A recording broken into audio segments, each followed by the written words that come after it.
Hey, welcome back. We have some more of this Ninetails to go today. I'm Skuttz. I've been an artist for as long as I can remember, and I've been doing freelance commissions for about the last decade. So I'm just sharing some of my experience and some of my tales while I draw this fox with 9 tails. All right. We had to skip last week. I had something come up, unfortunately, so I'm trying to tune back into this picture here.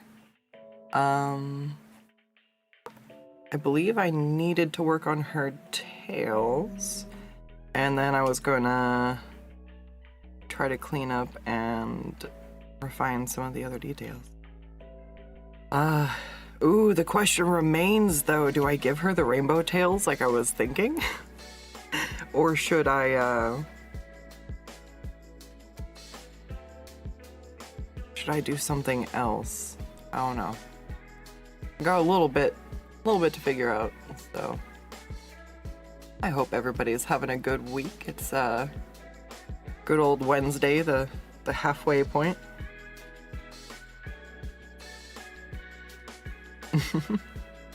I'm excited because it means I've got D&D tomorrow.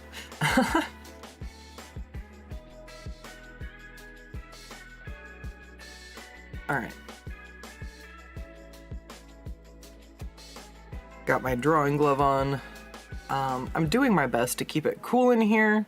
If I have to end the stream a little early, I will. It is really warm today, and my office gets hot first, so... I've got a fan trying to blow some cold air in here from the other portion of the house, so we'll see how it does. For some reason, though, when I get too hot, I just can't tap into, like, that part, and it really affects my work, so just a heads up.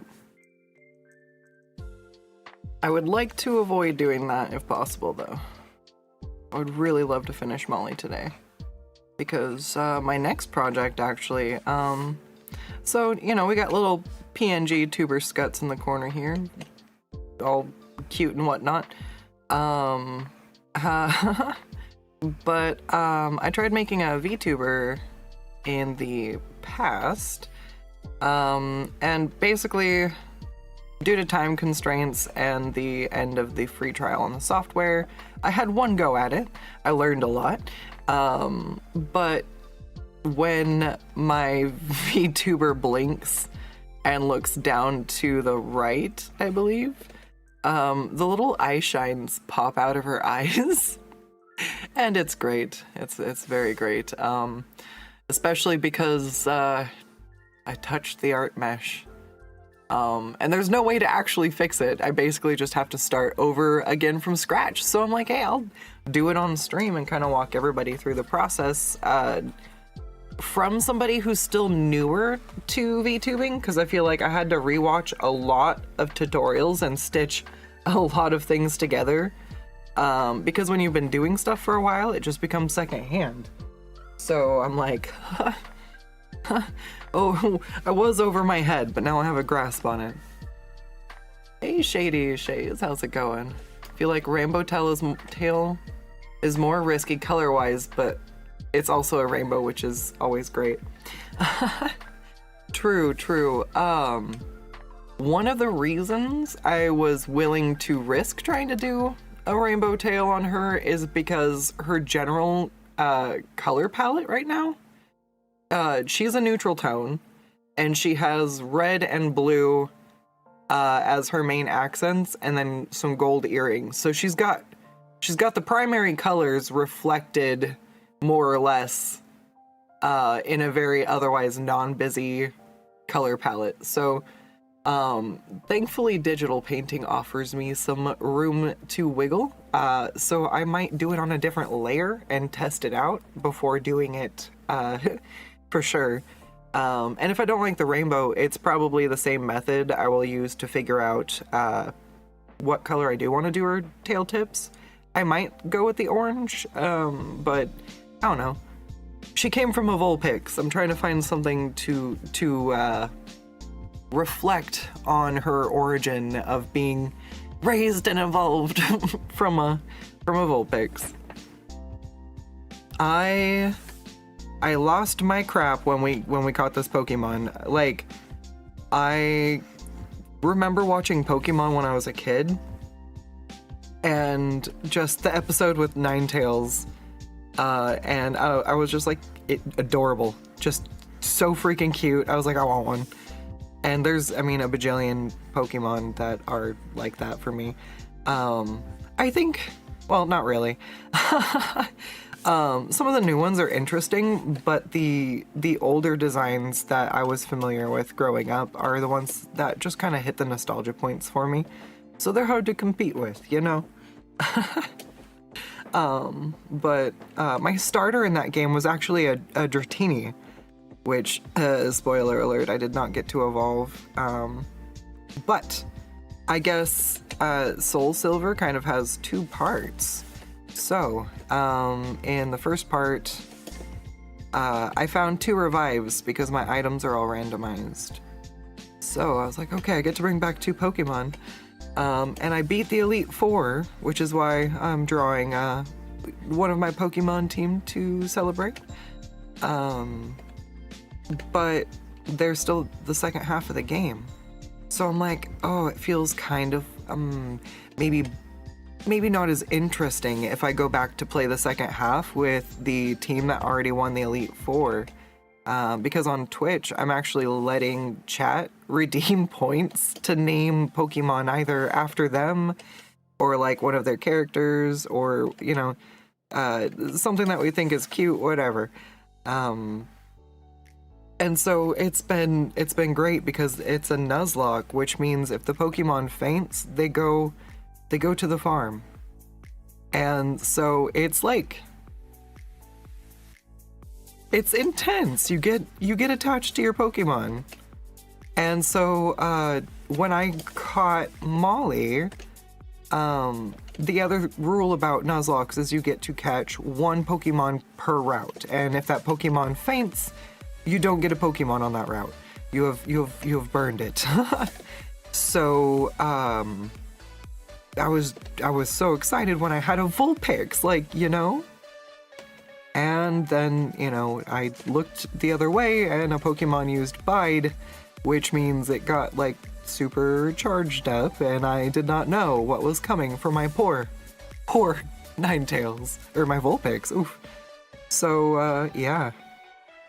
I found revives and I was like, ooh, I'm gonna use it, maybe, and I went through this whole ordeal, and then we found Firestone, and I was like, oh, a Firestone in a randomized item drop, like, that means I can evolve my Vulpix into a Ninetails. So, that's what I did. But I feel like the second half, I should retire the Pokemon that won, because, like, I mean, if there's already super strong Pokemon that are kind of like my go-to team, I feel like after a while there was less incentive unless there was a really good Pokemon that came up that was, like, for sure gonna make it on the team. Otherwise, like, it's fun to have a Pokemon named after you, but it's more fun if someone's playing with that Pokemon. So, I'm going to retire the team of winners and start over. So I think I'm gonna use my other revive to bring back my Dratini.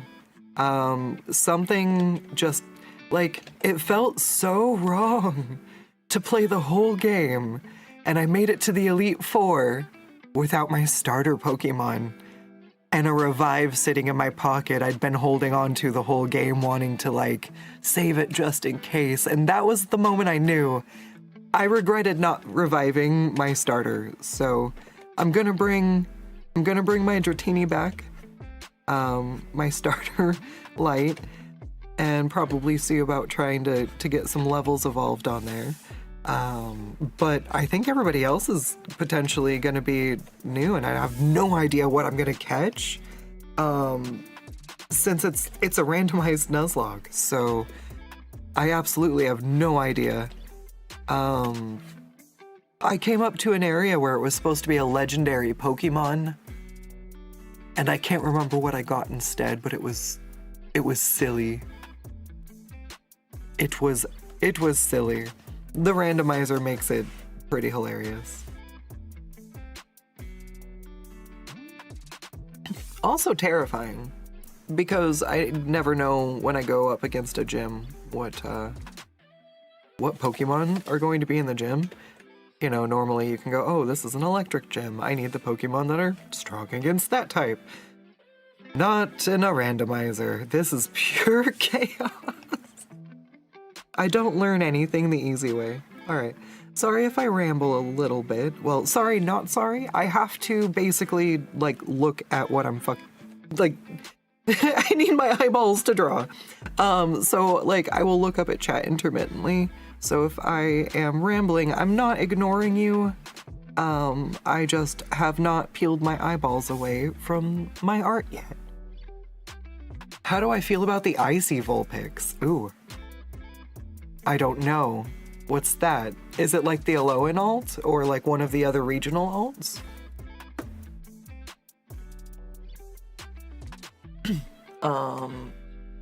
I'm gonna say out of gut instinct, I'm gonna like it.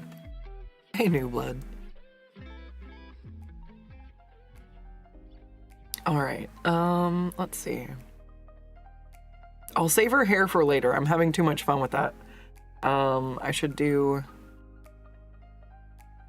I should render out her shirt and maybe her hair bow and then start fixing her earrings.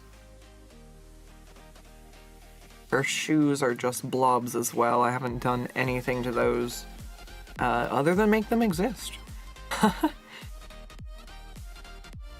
Let's see. I'm digging this.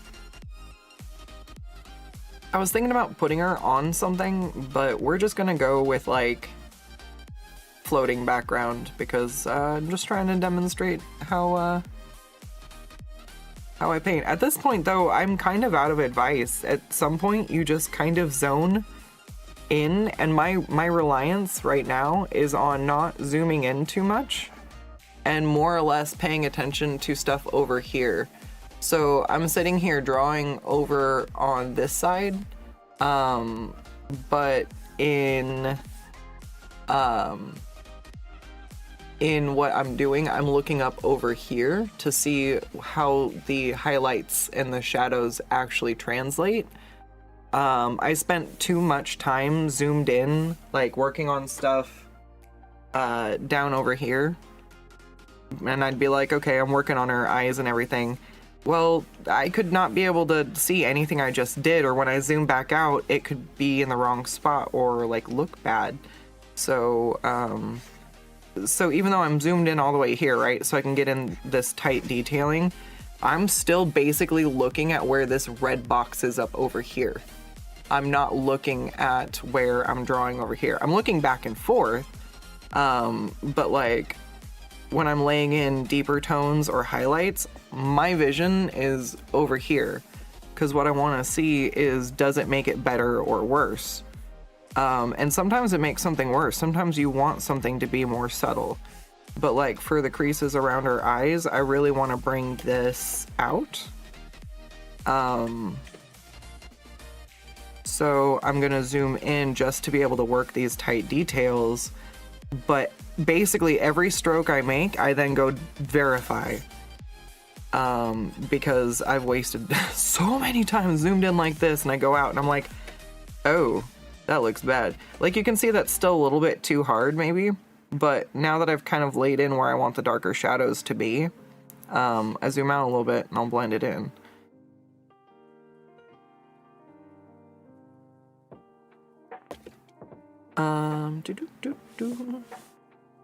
But it can be difficult.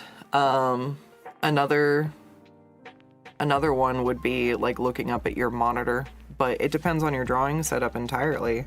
When I had a smaller tablet, or I did not have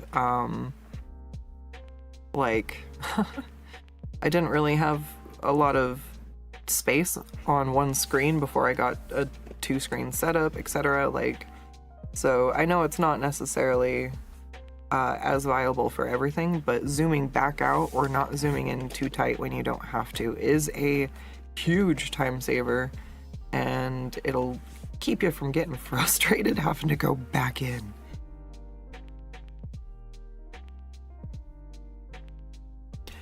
It's the regional one. Alright. Give me just a moment then. I'll pull it up on here and I'll just copy paste it. I don't want to have to add a whole new window. Vulpix variant. Oh, it says Alolan. Yeah, Alola. There we go. Alolan. There we go.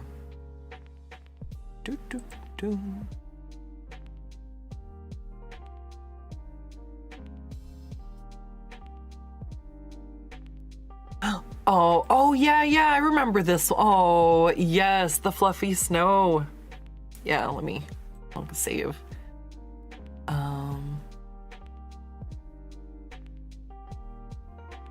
Make sure I show the class. All right, we got the little fluffers. I remember now. It's snow, like snow themed. Super cute.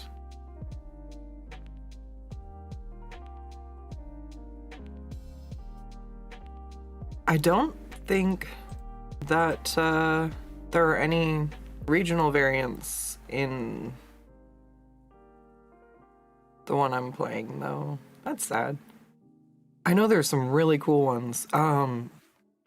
The regional Ponyta and Rapidash are like definitely up there my favorites. I mean, if you look at my horse in the corner and guess why.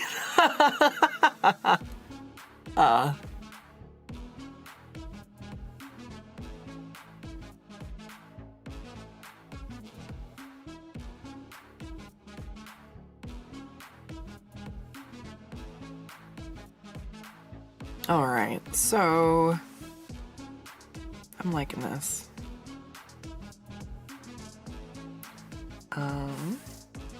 So I'm just gonna kind of keep building up around here for a minute. I like to move around and just work on different parts. If you focus on one part too much, it feels like overbalanced. And I feel like it can be hard to tell how it's gonna hold up against everything else. So I will also try not to overwork the details on her face, but her face should at least be one of the areas you pay attention to. Like, unless something else is the focus. I mean, I guess the focus is what you want to spend the most time on. But that's usually going to be the face of a character unless you have like something else going on.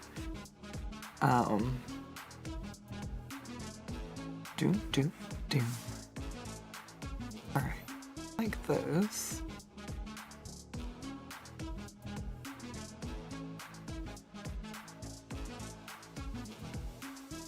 I literally don't know how to draw noses. I conceptually know how to draw noses, but how it happens is I put down the shadows and then I put down the highlights, and then when it looks good, it looks good. I'm slowly grasping stuff better, but ultimately it's just practice and knowing where and how like light and shadows behave. I suppose I've taken like a long time to get to this point with digital painting, but I'm frustrated with myself because I don't think it needed to take this long to get here. I made a bigger deal of it than it felt, just because it takes time to refine stuff. And so without having, as a newbie, I didn't have the forethought to realize that it's like any other project where you just kind of have to keep working it until it gets where it needs to be. Cheek squish! Do I like it or is it too much? I might want to make it a little more subtle. Sorry, I don't know why that made me excited.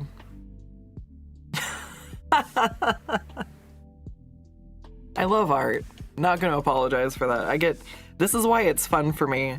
If I do something I like or think looks good, I get excited about it. Like, I shared a thing on Twitter about someone, I can't remember if it was like, fuck. A meme factory post, more or less, but it was somebody who was like, "Dear Mr. Schwarzenegger," like basically yell at me to go do better and hit the gym. And he's like, I'm not gonna do that. Like, you shouldn't do that to yourself either. Just do the best you can and, get back to it. And I think that, like, that's applicable in a lot of things, and art especially. Like, if you're like, "Oh man, I'm not good enough. I suck. My art's so bad. Everything I draw is so awful." Where's your motivation? How is that fun? Why are you so mean to yourself? Like, when you feel that negative self-talk coming on, it's better to reroute it as, maybe this wasn't the best piece I could have done, but, maybe usually when I struggle with something, I find I'm pushing my skills further than I'm used to, or I'm trying a new thing. So I'm struggling because I'm out of my comfort zone, and, like, that's to be expected. That's part of the journey. You're not gonna be a cake out of the box. You gotta mix it and bake it, So, give yourself the love and care that you need to grow. Like, don't just beat yourself up. Do studies, do doodles. If you're trying to draw and, it's just not coming out right, maybe give yourself a break or start over. Sometimes the sketches are just bad.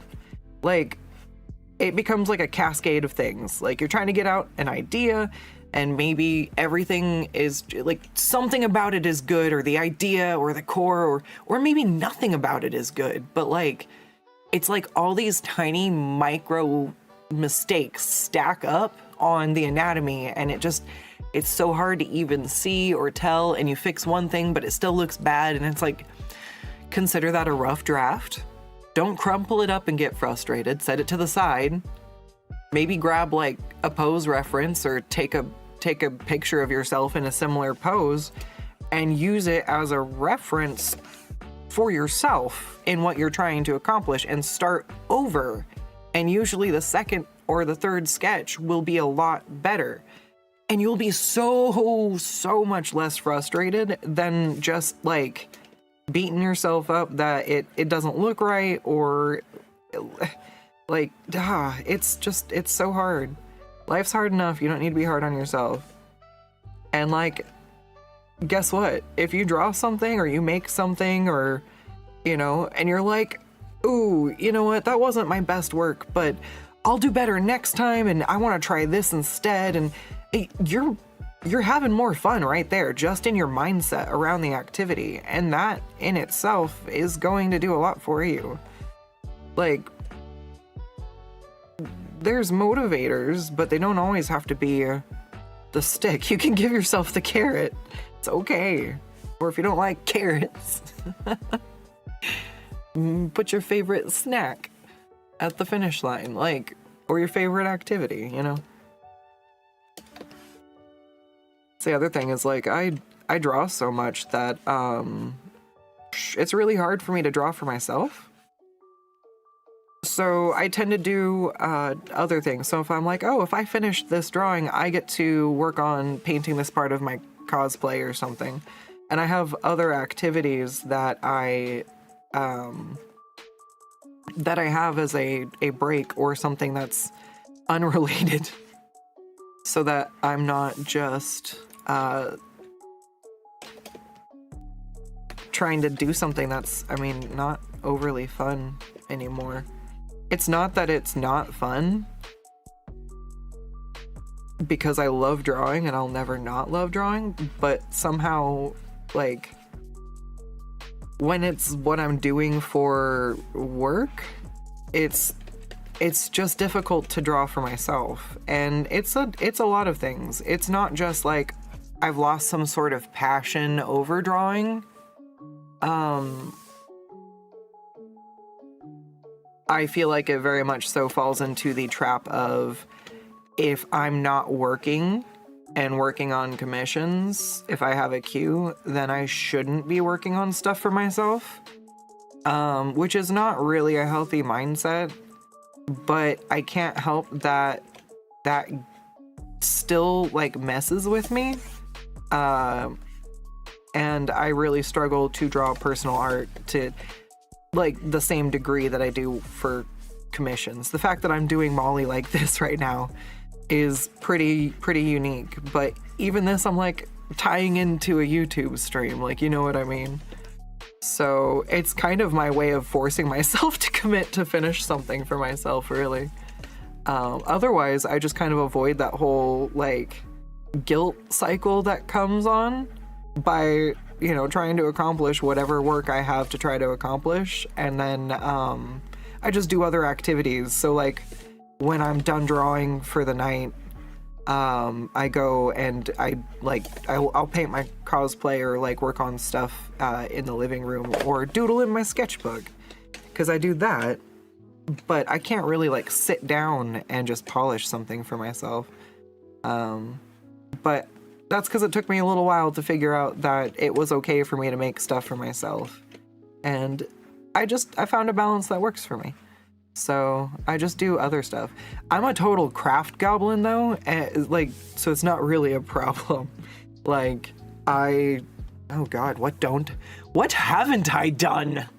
I've made stuff out of foam. I've painted everything under the sun. I've used every type of paint I can think of. I've spray painted a mural.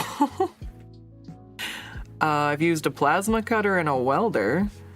Good gosh. I've used alcohol ink markers. I've used watercolor markers. I've made stuff out of almost everything I can think of, yeah. Made stuff out of felt. I make stuff out of random crap all the time. I can glue anything to anything else. I'm pretty sure. There's very few things that I can't get to stick together. Just need the right kind of glue and some sandpaper.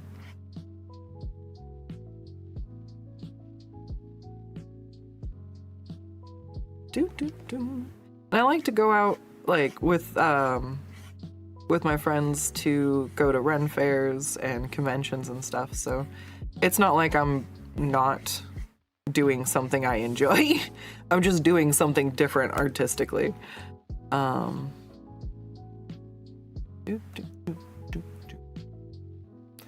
Regional Guja? Okay, gotta go check, hold on. BRB.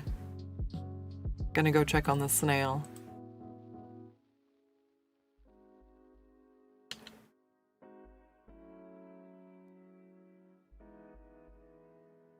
Oh, that's cute.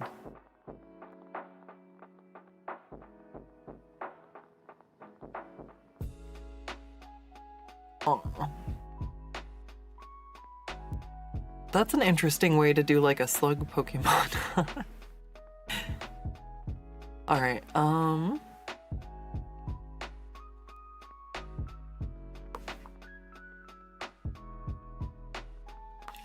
passion's a flower to be nurtured, not a factory to be extracted from.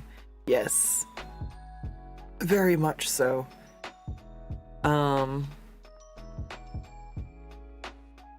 It's also why I'm really, really careful when I take commissions that I don't take things that don't interest me. Because if I'm not interested in drawing it or making it, like, I'm not gonna have fun. So I'm very grateful that I have stuff up my lane that I like to work on. I'm a sucker for armor though, And I feel like when people are like, oh, you have the patience to draw armor? And I'm like, yeah. They're like, oh, will you draw my character in armor? And I'm like, yeah. Deal.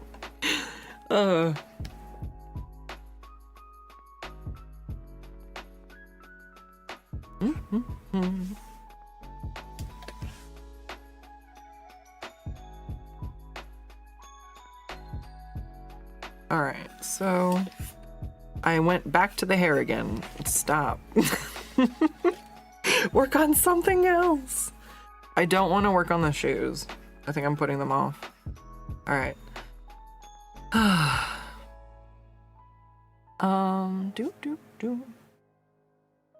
Let's see, we'll start doing a little bit on these. I'm trying to decide where I want my light source. I think it's kind of coming from the upper right, so I'll stick with that. You can be smart and plan your lighting out.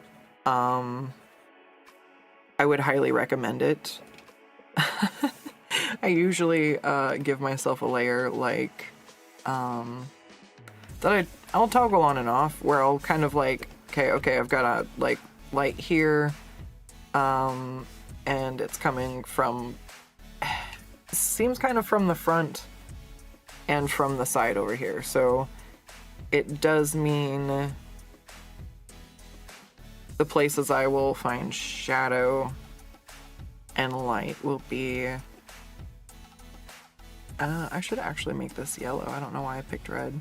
I think because everything else is so kind of yellowy, but yeah, I didn't want it to get lost. All right, let's do like a, oh god, that's a very, no, I don't want to look at that. That hurts my eyes. All right, there, that's better.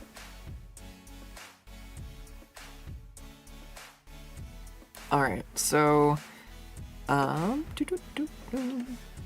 kind of goes along with like the fact that this, oops, this is kind of where the highlights are across her face. So it's hard to imagine this in 3D because it's more like it's coming down like this.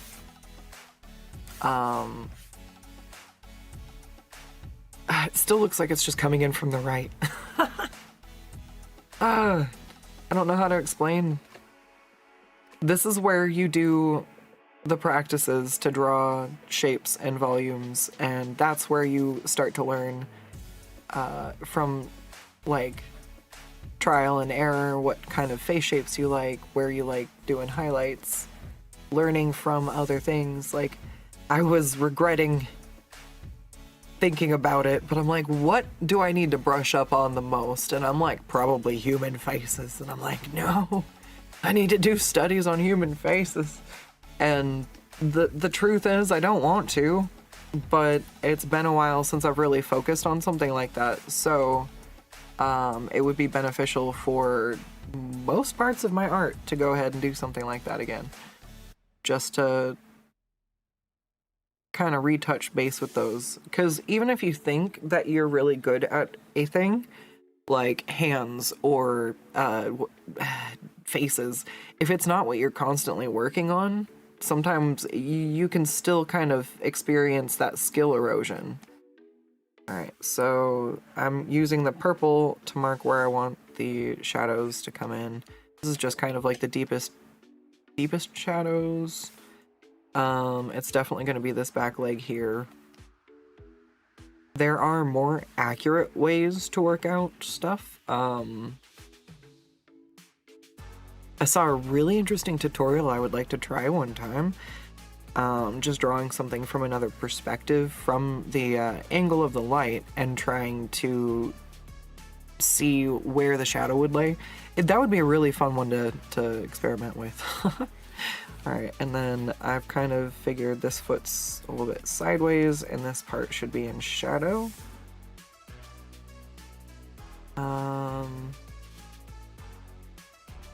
This should be lit up. And this back area is in shadow, but that's pretty obvious, but I'll just go ahead and mark where I'm trying to kind of keep the darker areas anyway, so you can follow along. And then obviously this back piece of her hair, her ear, are also in a lot of shadow.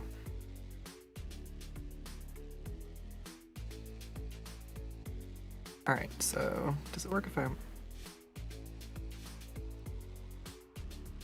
multiply? And then let's see if I can do this one with highlight. It's a little bit much. But sometimes this gives me basically a reference point without completely covering my work, so I can see kind of where I want the shadows to go. You can also apply it in this method with like multiply layers over it. I just don't know if I want to do it that way. I just like paint. I personally just like painting everything on the same freaking layer. I love how flexible art can be that way, because that's how there's so many like unique styles. It's how people do their little magpie arrangements of the things that they like that nestle like your style is the culmination of all the things that you like without like realizing, you know, like that's what makes it your style. We all like different stuff and different things appeal to us, or we can think different ways about shapes, and it's just so cool. I love seeing art because it's a peep into just how somebody perceives things.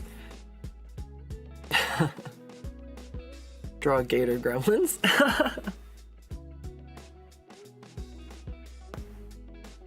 Yeah, Bailey came out pretty good.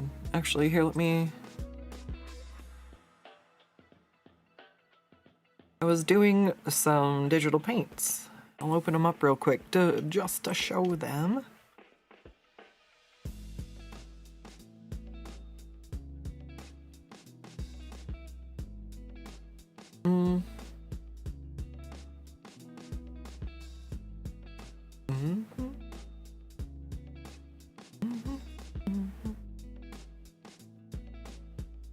There we go. They loaded up a little slow, but this one, I wish, I don't know if I want to come back in and make some of it brighter, but it's supposed to be at like a sunset. But I had a lot of fun doing like the lichen in the trees and trying to capture the feeling of like that split between above water and under. So, but yeah, and trying to do the effect of like a t-shirt underwater. That was really interesting. But yeah, I like to just, I don't know. It's really fun to get in there and refine stuff. And I could see where if I spent even more time on stuff, like I could probably make some pretty good stuff. I'm just trying to work within reasonable time constraints so I can still keep learning. Like, I've got a long way to go before I want to spend 10 hours painting one thing. And then this one, for Zay, I was just like, oh, see what I mean? You got a character in armor? Give me character. I will draw. I wish the sword was, the hands look good, but they're holding the sword weird. But like, you gotta put the pen down sometimes. But you know, like that's where I try to, there's a give and a take. Like, I'm not happy that these don't look like they're completely holding the handle. It drives me crazy looking at it, but they look really good. Like, individually, just how they turned out without like the placement bothering me, they look really good. And I like just having like this little silhouette of the foot down here and the swish of the blade and the cape. Like, there's a lot I like about it, but if I were to nitpick and like zoom in, I'm just like, I could spend forever on it. I could spend too long. So I put it down. So we're working on it. I have to crack my external drive to get some of my like older paintings, but way back in like 2014 on Paint Tool Sci, I was working on it.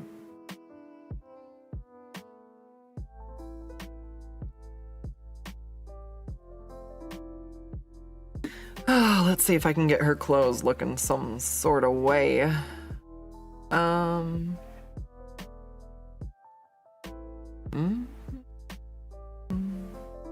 Alright, so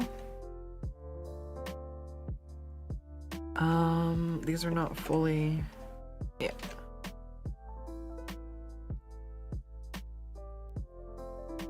Yeah, there we are. Aha. So, gonna try to make sure that this is filled in just a little bit more. I was laying stuff down to make sure I liked where it was before I go back in. It's kind of like the sketch version when I paint, but instead I'm looking more at the brain. Come on. The silhouette. I was trying to say stiletto because I'm looking at the heel of the shoe and I'm like, A, that's not a stiletto, and B, that's not what I was trying to say. It's like when you're trying to read something while you're talking and you like accidentally say the word you're trying to read. It's like the same kind of short circuit where it's just like the thing I'm trying to draw. I'm like, oh gosh. Come on, meat sponge, get with the program. But like, without having to fuck around with the sketch, I feel like this is a really good way to kind of work out adjusting shapes. Because like right now, I'm purely trying to figure this out with the profile over here. I'm making these adjustments and I'm trying to see right here if this looks like it feels like a shoe or not. And it's weird because if the profile looks right, you basically can't fuck up filling it in.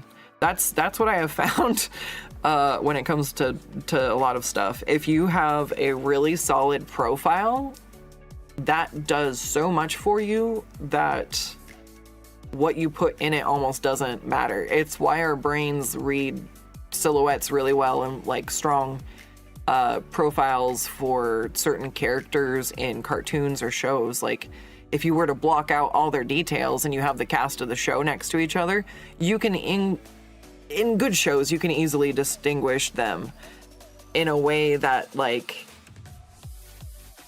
I mean, for me personally, in action scenes, it lets me kind of keep track of who's who better and what's going on. But obviously there's also, in like cartoons and animation, there's constraints with what they can do. So, well, older ones, newer shows, it's really cool to see it. But I'm thinking back to like, I don't know why the first one comes to mind is like Teenage Mutant Ninja Turtles, where the main thing that differentiated them was the mask color and what weapons they used. Visually, like they had their own different personalities and stuff, but then I believe in one of the new shows they did, I think each of the turtles had a little bit different shape that kind of matched their personality. I need to double check because I didn't actually watch the show. It was just bits of the animation clips I saw shared on social media. But I was really happy to see that they played with the designs that way.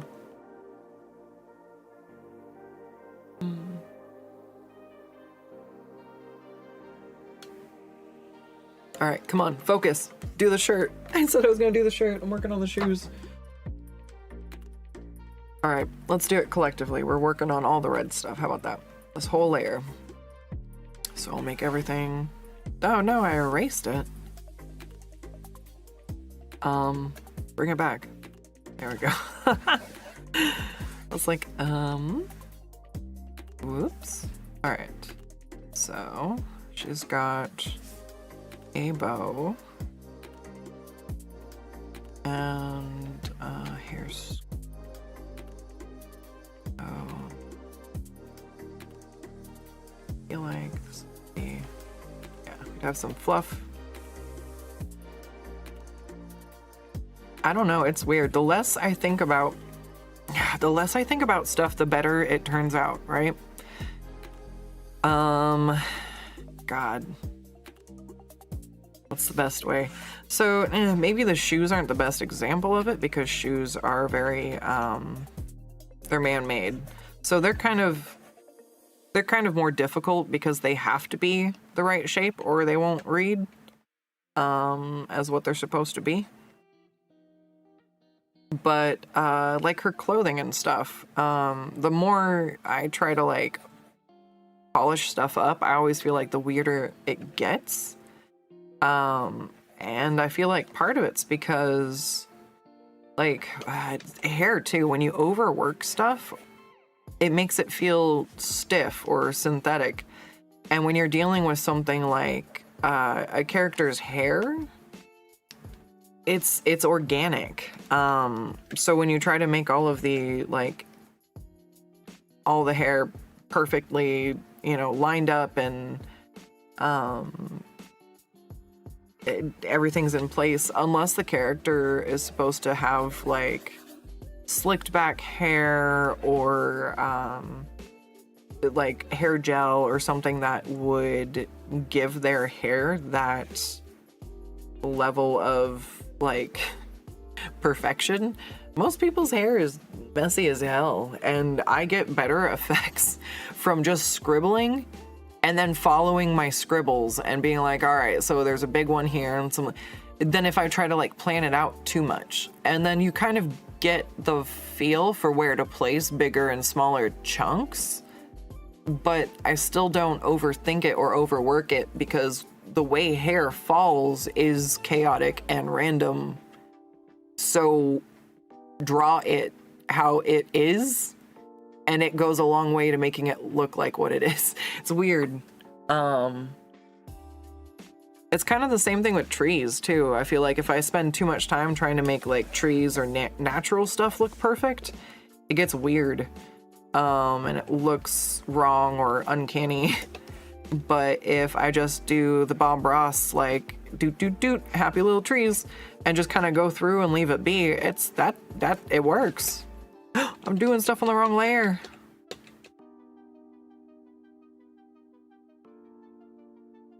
Dun dun dun. All right.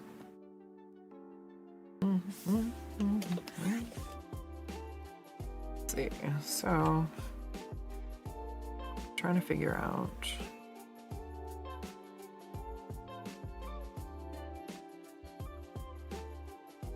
This shape first. And then I will try to work out the heel. For some reason I did it opposite on this one, but sure. I don't like doing stuff in order. Alright, let's see. I like this quite a bit. This is where it's going a little wonky though. Okay. I just like erase stuff and rebuild it. Like, don't think too much. Just go.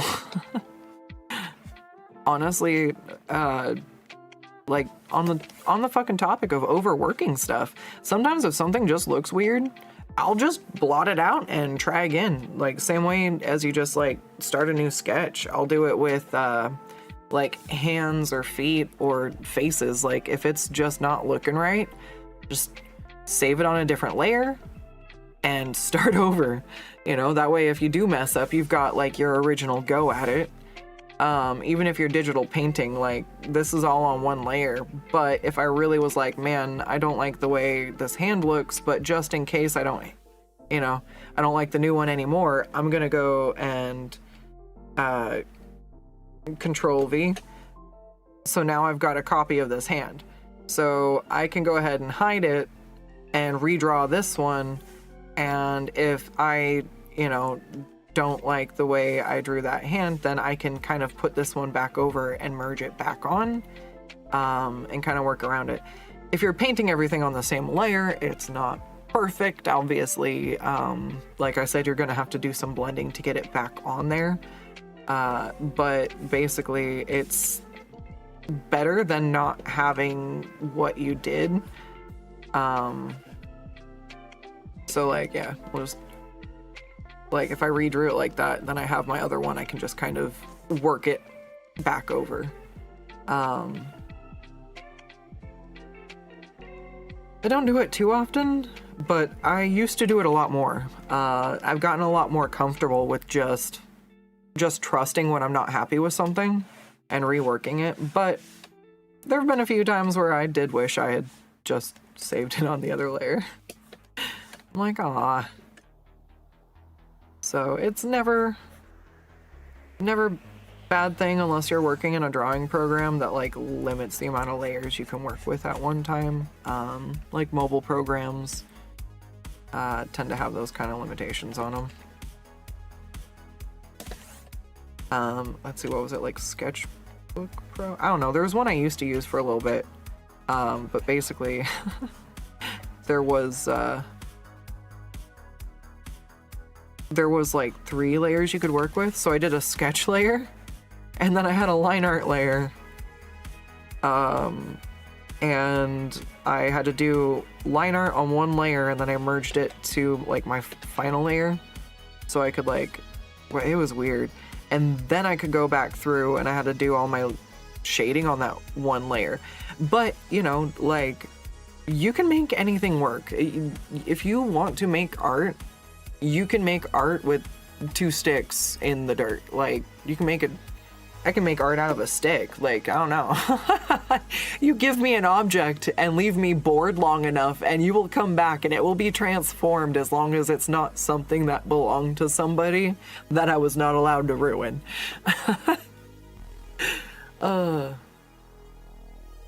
Shazy says, yes, the silhouette test is your barometer for good character design. Team Fortress 2 is a really good example of it in games. Yes, in games is also really important. Just being able to identify stuff. I feel like Overwatch did all right for a little bit, but then there were a few characters where I had a tough time telling some of the skins apart, especially. And it affects your strategy when you can't tell what character you're up against, even for that split second. And all it takes was for somebody changing their character to a new one, and you're like, who's that?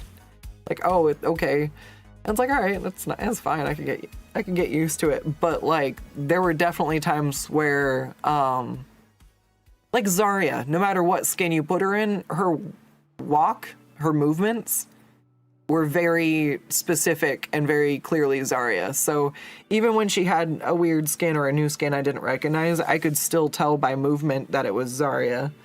I'm trying to remember which ones I got confused, but it's like I would get Ashe confused with somebody else, but I can't remember who. I miss old Overwatch. I'm sad it's gone. Alright, let's see. I'm gonna drop the opacity on this. Art is limited by imagination. Pretty much. Like, I'm not even kidding when I say if you give me a stick, I'll make art. Like, when my friends and I would hang out and go be forest gremlins in the backyard, my one friend basically had a huge backyard and a treehouse, and then she was on like the edge of a wooded area with like lots of sticks for backyard gremlins to do gremlin things with. And so like somebody else decided they were a wizard and someone else was like a warrior, and I'm like not wanting to get hit with sticks. So my logic was I was gonna go make the sticks that everyone hit each other with. And I was the backyard blacksmith. And I would take branches and I literally turned them into like staffs and shit. Good times, good times. It was especially cool, like, if you found, like, one time, like, it was great when I would make stuff that they actually would fight over. I'm like, oh, cool, it was neat. I'm trying to think. It was, one time I had a stick that was, like, split at the end, and I wedged a rock into it, and I used some bark that I'd stripped off another stick to tie the rock into the top, and I made like a wizard staff out of it. And then one of the other ones was like a like bark beetles, I think is what they are. Because they kind of get under the bark and they eat, but they leave like these little wiggly trails. So they look really interesting and like really kind of magic item-y. It was really fun.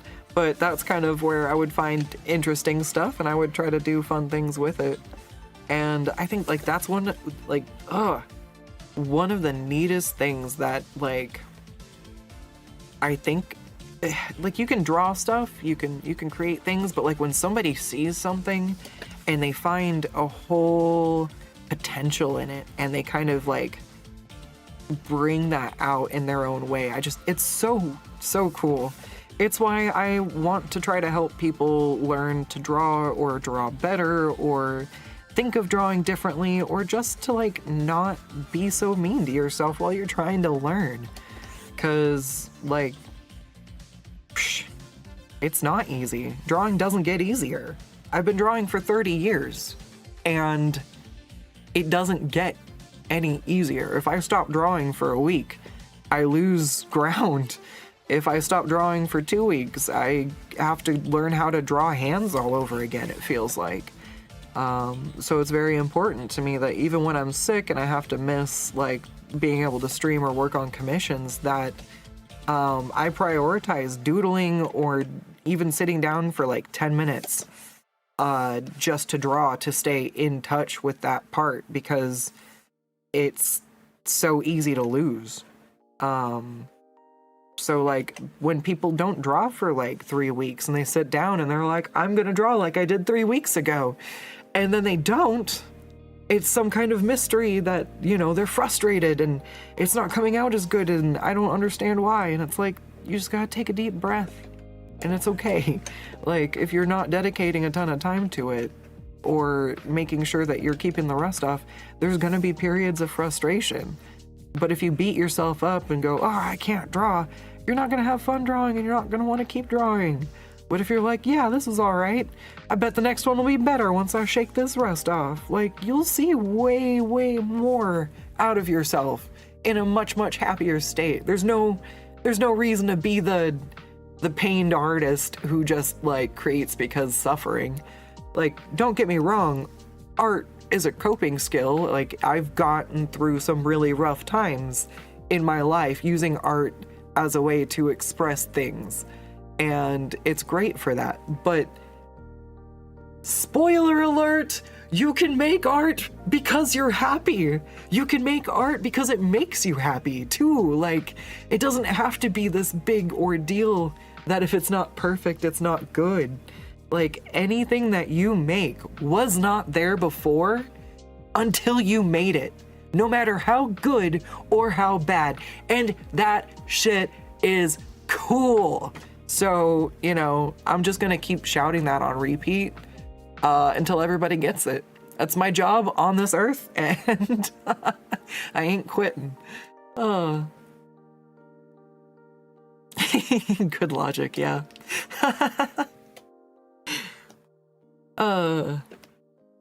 In this world, it's hit or be hit. I'm like, no, how about I make the hitting sticks? Oh, we have no music. Oh, no, we do have music. What happened to my music? Where did all the sound go?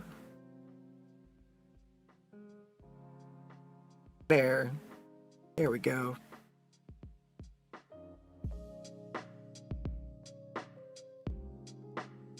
All right, so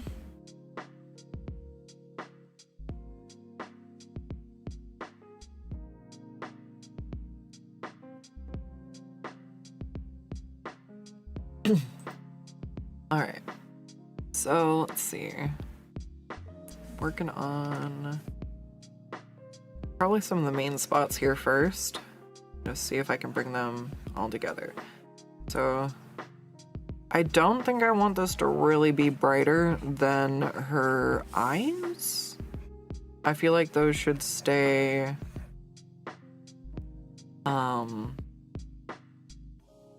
slightly brighter than everything else. I feel like it would draw more attention to them. But I don't want everything else to be so dark that it's too subtle. I don't know. There's a lot of trial and error. Like when you ask artists, like, oh wow, how did you do that? And they're like, I don't know. It's because it's a lot of trial and error. And half the time we hope we can do it again too. And honestly, it's a trick of doing it enough so you can start to figure out what you're doing. And you're like, oh, because sometimes the first few times you don't really know what you kind of figured out unless you're really paying attention. I get in a zone and I like come out of this daze and I'm like, the heck? I'm like, this is amazing. And I walk away going, yeah. And I come back the next day and I'm like, how did I freaking do that? What? What? How do I do it again? And sometimes it takes a minute.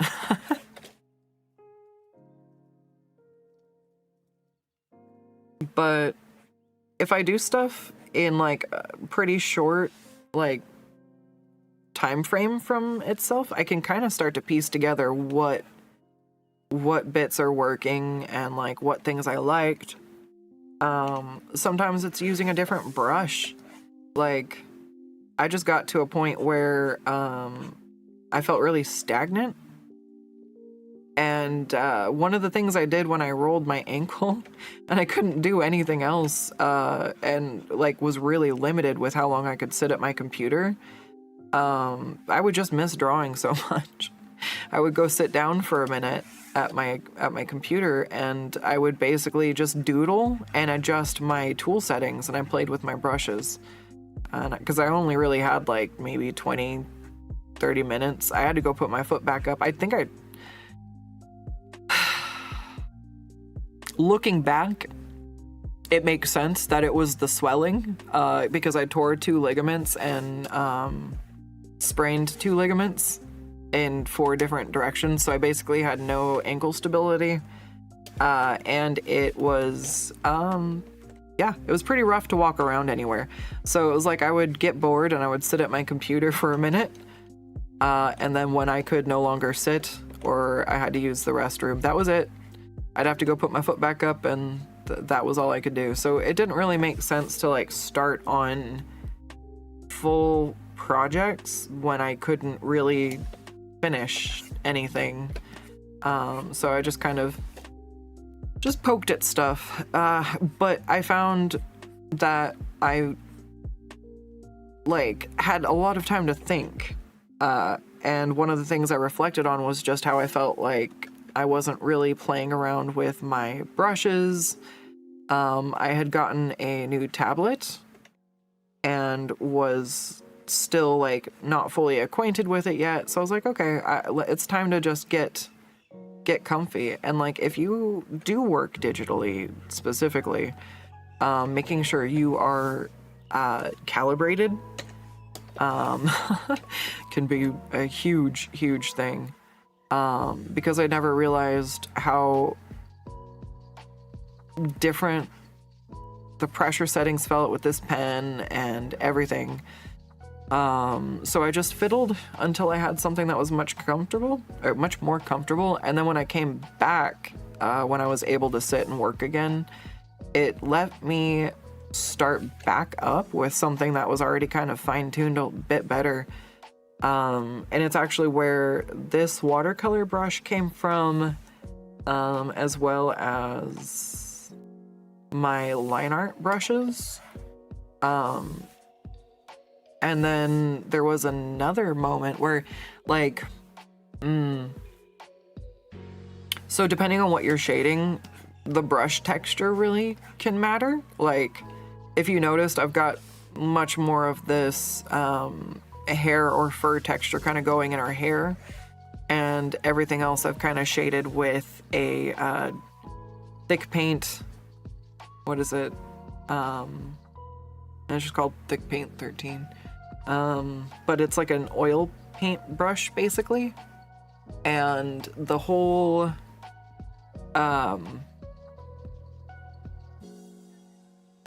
the way it obscures the edge really, really works. I feel like eventually I will be able to work with something that's got like different blending.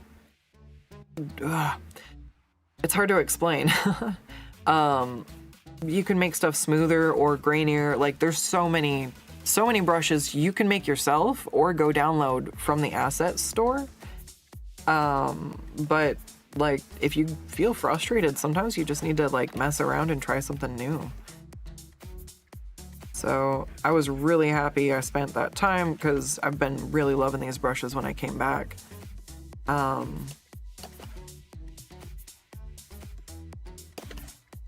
right, how do I make this look right? I feel like it should be lit up from the top. I'm not sure. We're experimenting. All right. I feel like this is actually where it would be darker is the front. She would have more light on the tops of her toes because of where the light's coming from. All right, and then hold on. I need to drink some water. I just got really thirsty. It's been really warm and really dry, so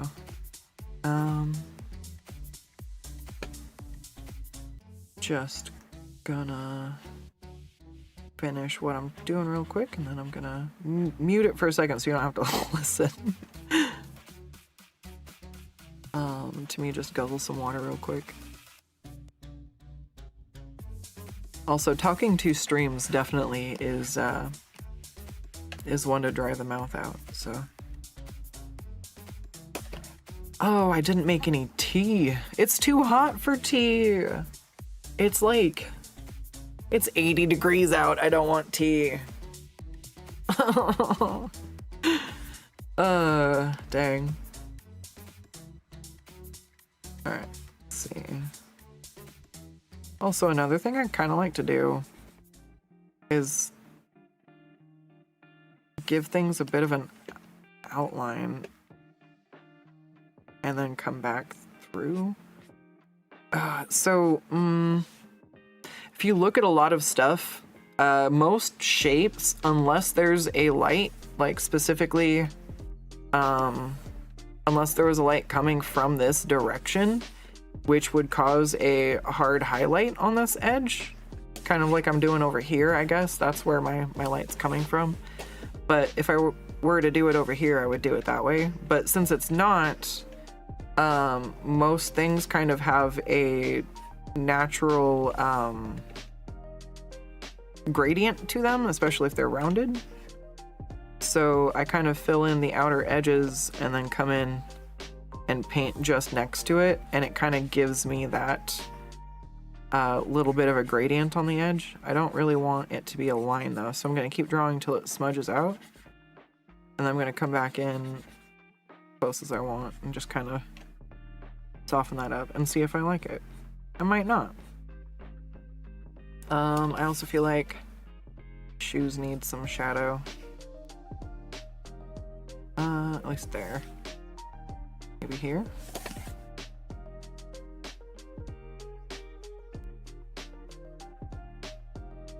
And I'm gonna kind of bring this one up more. I want to bring a little bit of a brighter highlight down here just to kind of see if that works. Yeah, it brings a separation from the dark shade of the shoe. And I can always paint that back darker if I need to. That's the thing, is like sometimes we also get stuck obsessing on stuff that we don't even know. So like I might like this, I might not like. Why stress about it right now? I'll come back later.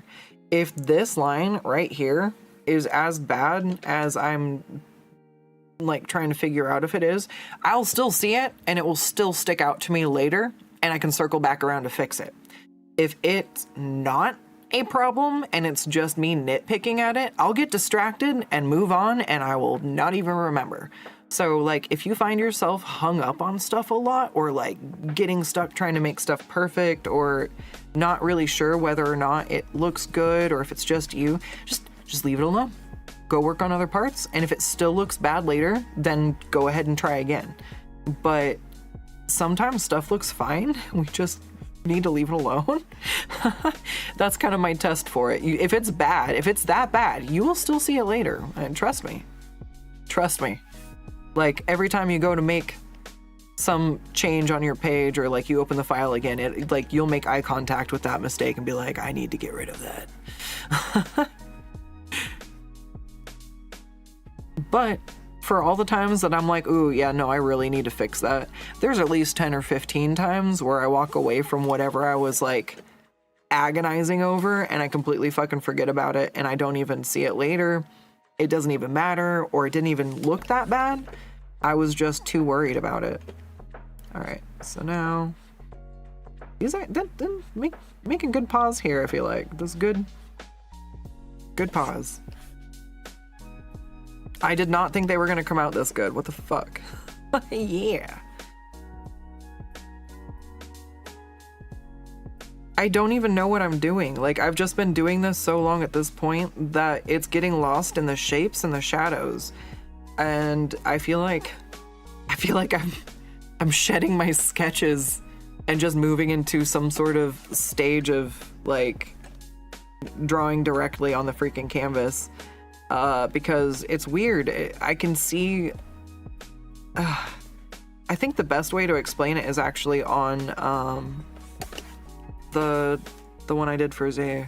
I'll leave those alone for a second. Actually, I might like them like that.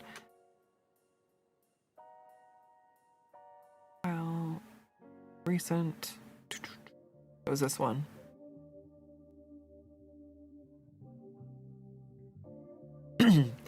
So I was trying to figure out the pauldron in the back. Over here, right? Oh. Let's just get on. I was trying to figure out this pauldron over here. And basically when I was working on it, it was like, it was way the hell down here and like kind of funky. I mean, that's probably over exaggerated, right? But it didn't look right.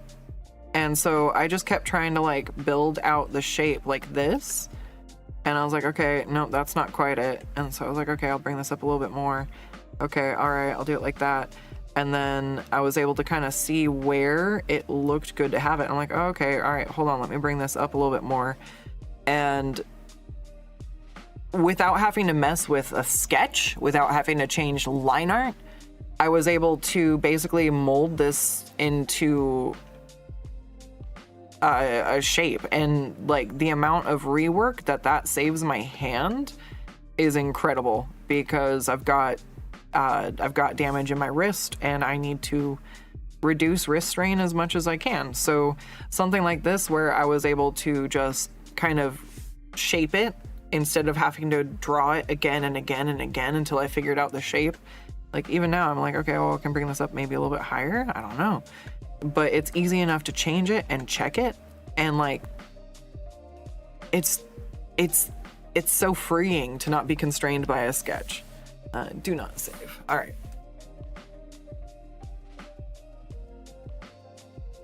So let me see. We've got, I love how I said I was going to shade all the red stuff. I was going to shade her shirt and her shoes, and I did her paw instead. It's all right. I'm trying. I really struggle to work on like linear processes. But I feel like when you give yourself time like that, it lets you kind of make sure you like something. Like, because I went and I messed around with the paws for a bit instead of continuing to fiddle with the shoes. Like, maybe I wouldn't have liked the shoes, and I'm like, no, I want to redraw this or do whatever. And if I had sat here and put all of the effort into drawing the shoes or shading the shoes up at that point, I would be just wasting all that work.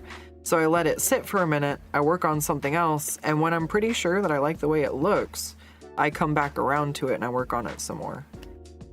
Because it basically keeps me from working on stuff that I won't like in the end. Like,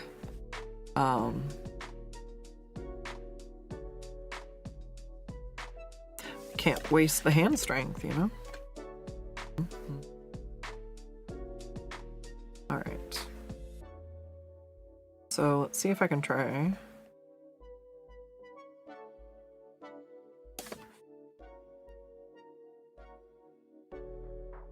To finish this today.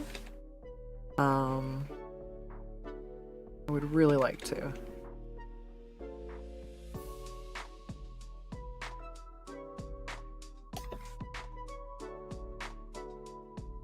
And I think that this one looks pretty good, so.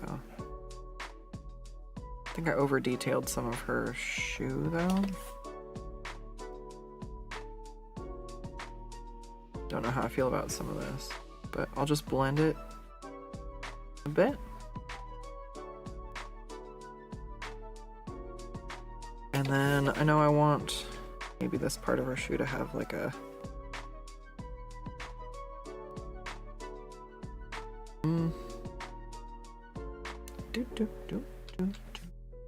Alright. Usually have some kind of like grip on the bottom.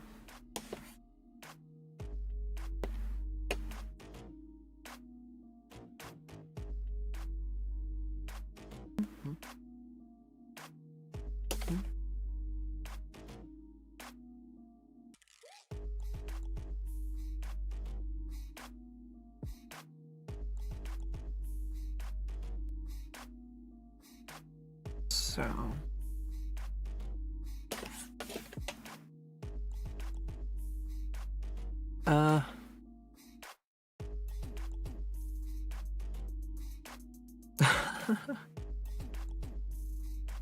I wish I knew what I was doing. We're just laying down colors and seeing how they look till I like it.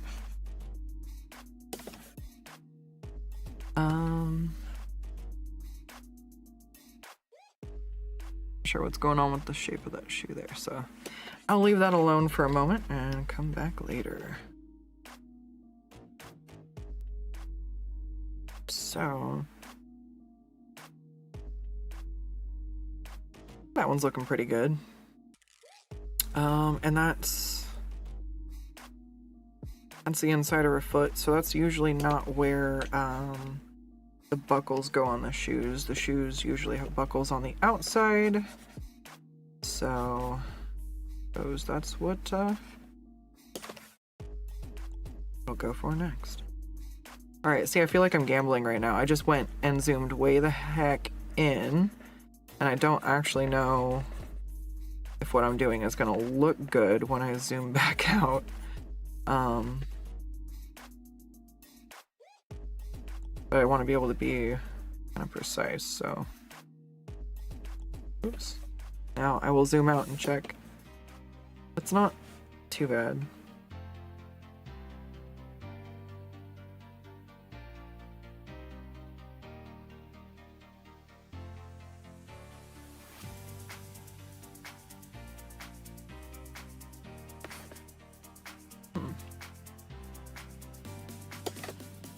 See, now I'm messing with it too much. Alright, I'm gonna leave it alone because I can always erase it down.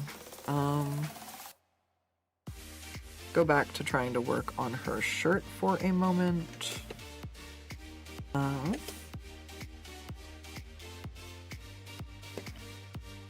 Shirt and bow. Okay. So I think, what do I want to do actually? Sitting forward, so there's going to be some gathers on the front probably. And I feel like I need to hide there. Let's hide the polka dots in the top for a moment because I can't see what the heck I'm doing. And same thing, I'm going to drop this layer real quick so I can see what's going on. Alright, so.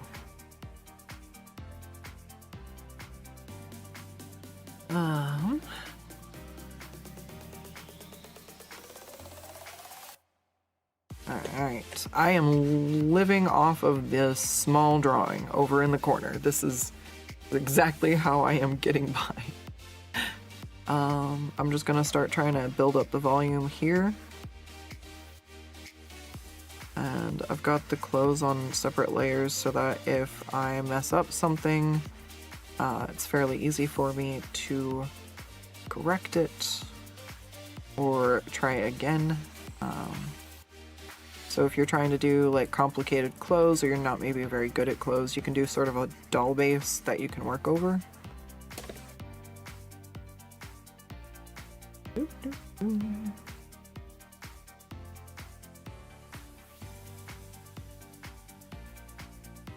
Alright, so there's the shadow for the top part. Just leave that filled in. Alright. And so we've got, I'm filling in the whole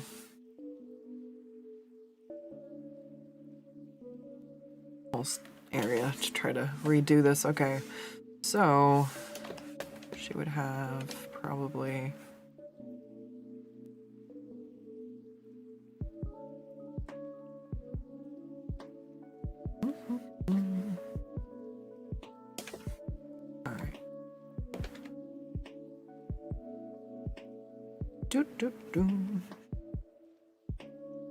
I like this. All right, that's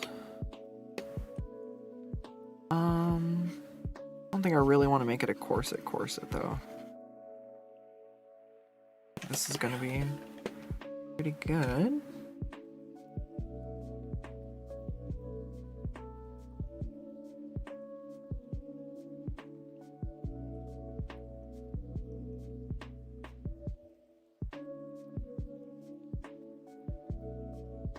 Alright, then she's probably got, oh no, I was gonna do it with the white ribbon maybe.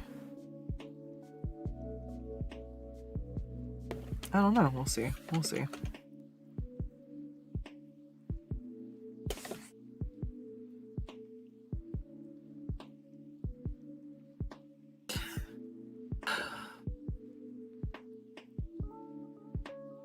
Alright, so this is fabric and I feel like I'm struggling with it, but I think I'm trying to do it too perfectly. So this is where I'm like resorting to a scribble as my base because wherever I place it's pretty random. And it seems weird, but I usually get pretty good results out of it. So sometimes you gotta scribble a time or two to get like the right shape, but it works for clothing wrinkles for me. And she's gonna have, let's see.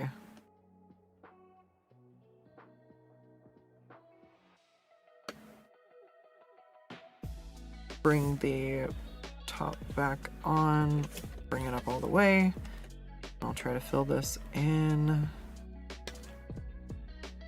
Get rid of the polka dots first because I can't see what the heck is going on. Alright, so trying to even out her straps a little bit. And then I want this to be kind of a thicker strap. I don't want it to be too thin.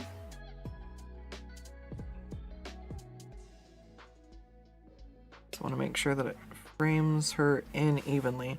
So once again, I'm doing stuff over here trying to even this out, but I'm looking up over here to make sure that they actually look like they're evenly spaced. And then kind of what I'm doing in my brain is I've got the center line here. She's got her shoulders, so she's got the line that's coming down here, and then she's got this one here. So I'm trying to have something that's coming from behind her neck and down like this. So that's the shape I'm creating, but I am basically bypassing all of that sketching by just eyeballing that it looks right.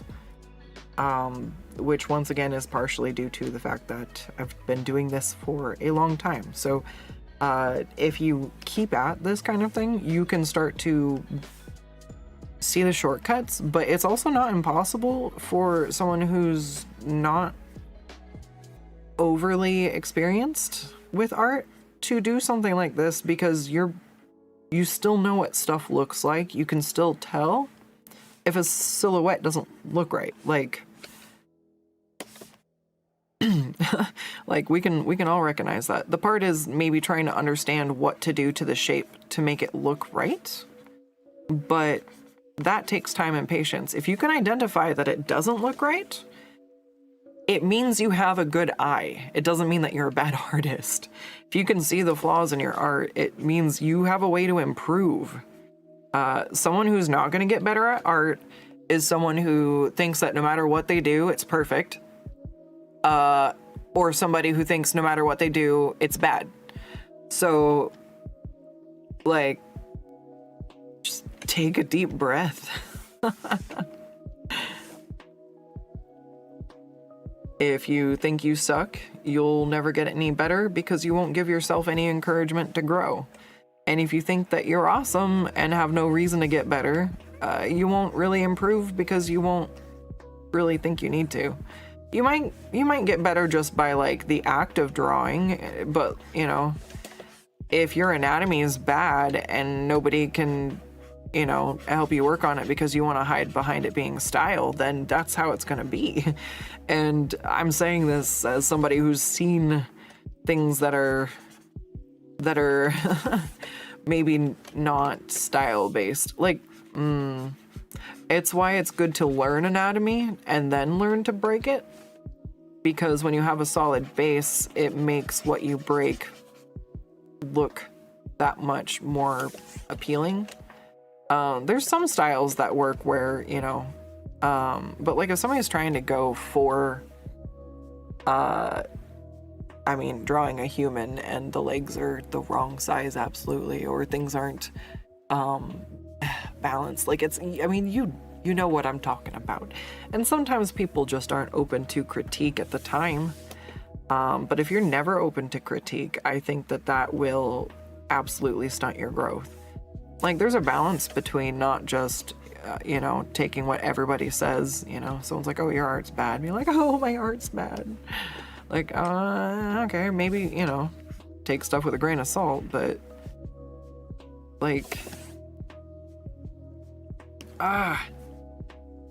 it's important to be able to have earnest, like, critique of your own stuff. All right, let's get this middle ribbon going. Like, it's healthy to have a balance of both. You want to be able to go, this part maybe wasn't the best thing I did. Maybe I could do that better. And look at a different part and be like, but this part I did really good on. You can have both in one image. You can have something that has pieces that are really good, and you can have something that maybe wasn't your best work here or there. So understanding that it's not black and white and that there's some gray areas goes a long way. All right, trying to make like a little collar fold over here, but I'm not sure if I'm doing it right. I think I need to put, what we got here, something's, there we go.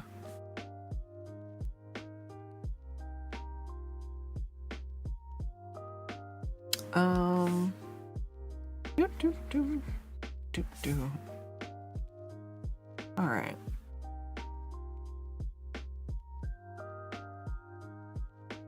I'll come back to this if I need to. And I'm gonna do the polka dots on another layer.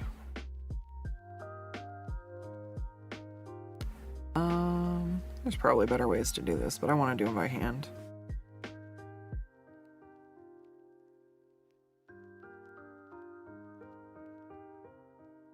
And then do, that's too many though. Make them smaller.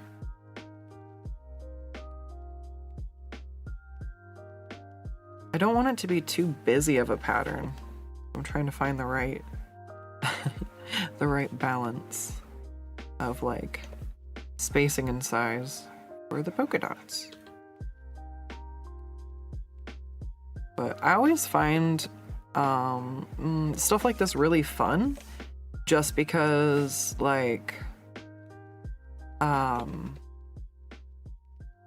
the shape of the polka dots themselves change based on what angle they're on. So I think that they're really fun to kind of show shape.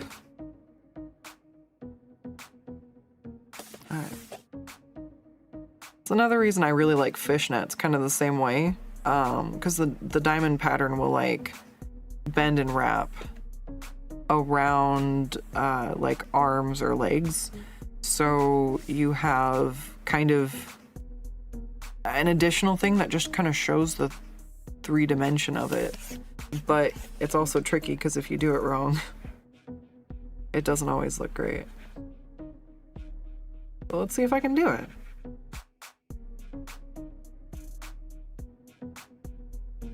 Trying to work from one spot out so I don't have to keep going back and making adjustments. Let's see. This should be pretty good.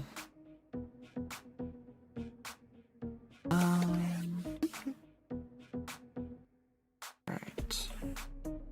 So I'm basically drawing a polka dot or two, and then I'm looking over at the small thing over here, trying to make sure that what I'm laying down looks like it should kind of be on the fabric, either stretching in that direction or otherwise. And then this doesn't matter as much because I think she's gonna have a belt on, so everything under her bust is pretty much gonna be covered, but I want to have something.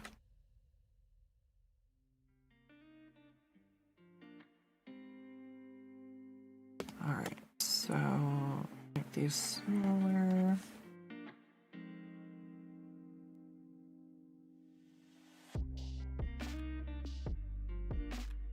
So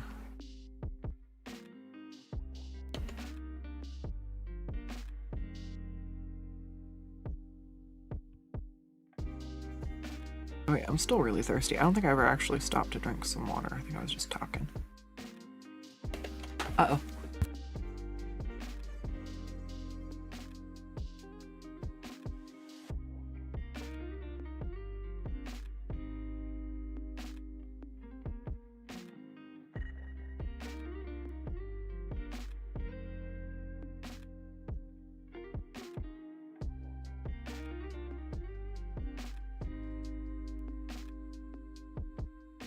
All right.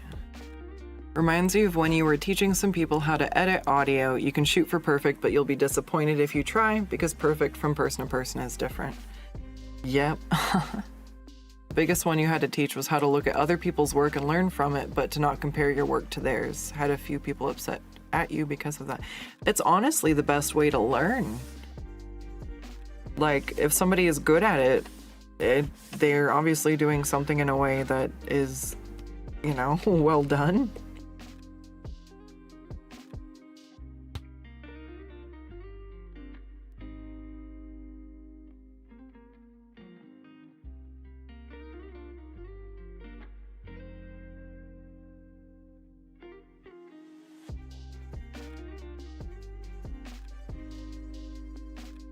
All right. Let's see.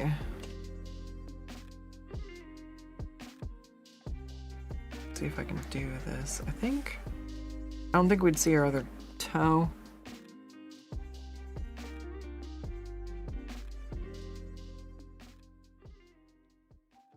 Or would we? That's what I like. I can just try stuff. I'm like, I don't know. If it doesn't look good, I'll just paint over it. Try again. It's fine. And I think all of these would actually be fairly shadowed anyways. Maybe. Wait, what layer am I on? Gosh dang it. On the freaking polka dot layer.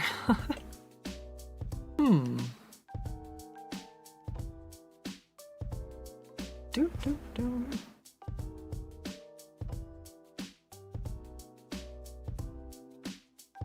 Alright, so I kind of have that done like it's 2 toes.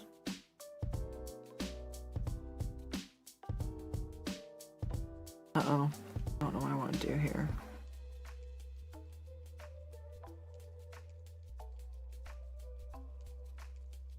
So I guess I'd go here and erase this shape.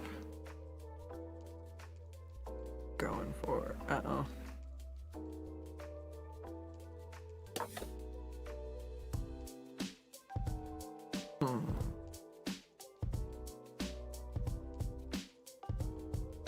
Oh, it's saving.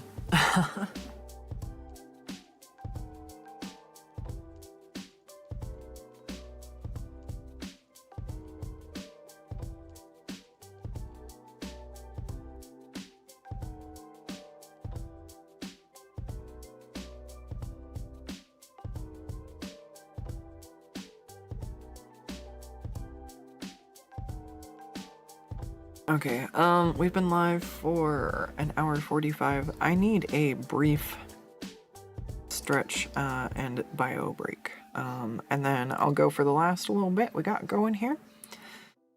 Let's see what I can do. Alright, let's see about getting some more done.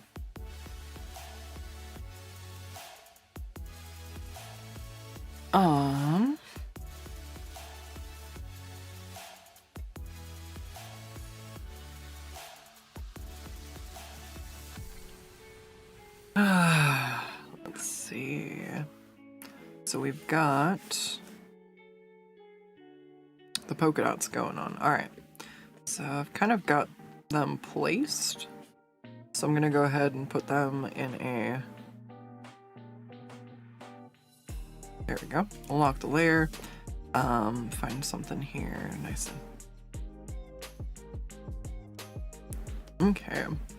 I could do... Let's see, like an add glow. Ooh. But I don't really like messing with some of these because they don't always give the color combos I want. So instead I kind of go over and find the spots that are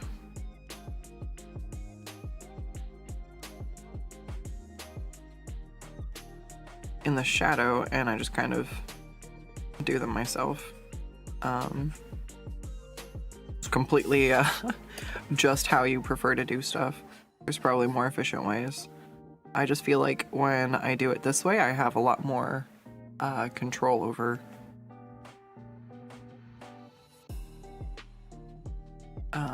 like what colors go where.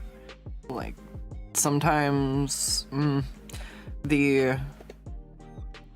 like, I mean, you just saw the one I tried to use just made everything super bright pink. When I just want something that's going to like accentuate the polka dots, so I'm just like, eh.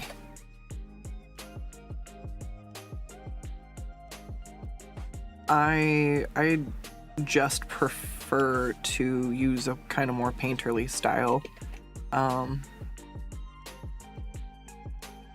So it's how I like to do it. It's my favorite thing. There's so many ways to do stuff. Alright,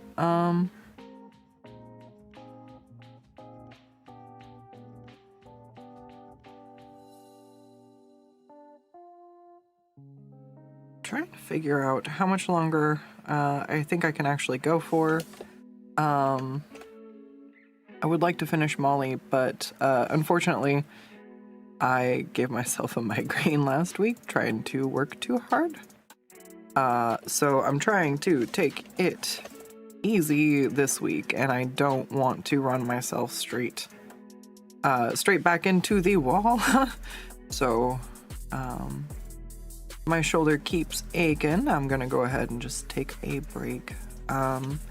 I don't know if I'm gonna do another stream with Mollie though, so I might just wrap her up offline. I'd really like to start working on my VTuber next, so we will see. All right, for now, I'm super loving this. I actually don't even know if it needs to overly have an obvious thing, like the zipper works. Give it some kind of center line. All right, so try to put on some kind of belt here. We'll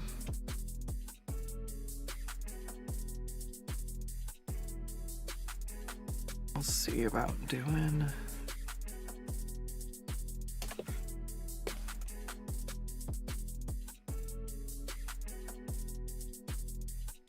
All right, so I gotta. Okay, let's see. I want to do something small, but that takes up the midsection. Well, I guess we'll do it like a dark red, maybe with maybe a shiny texture. And if it has metal accents, it should probably be gold to match her earrings.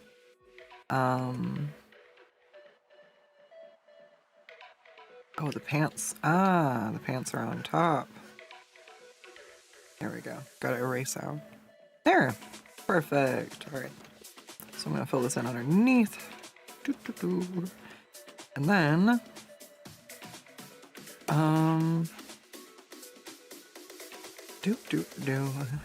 I will grab one of these deeper tones here, and then I want to do, I guess, like a circle in the middle. So let's do, well, I guess it's an oval. I'll do an oval in the middle.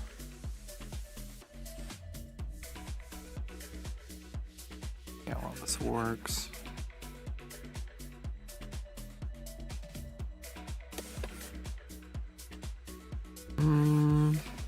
I don't know.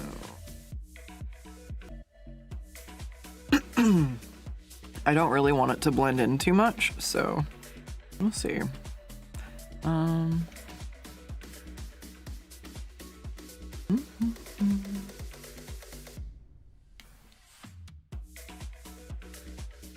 so I'm just gonna add the metal layer on real quick. So that's what I like to do. I usually put all my shiny things on one layer.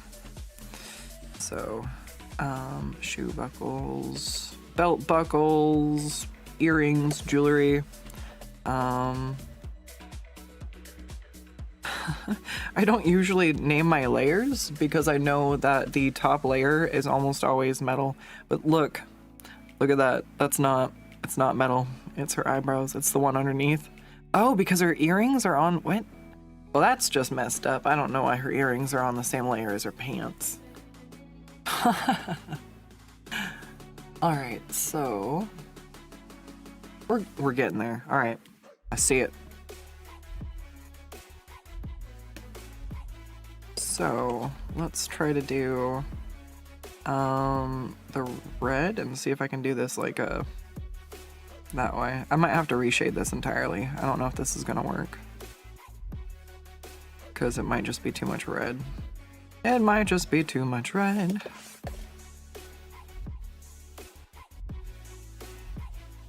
It might have looked better as a solid black belt, so I don't know till I try though.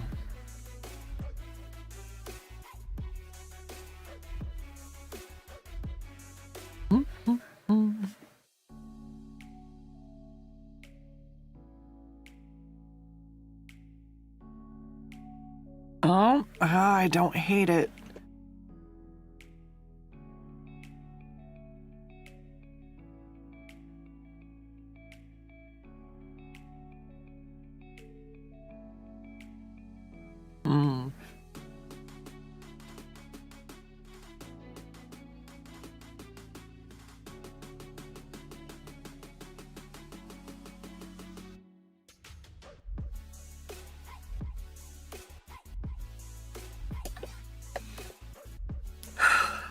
Dang.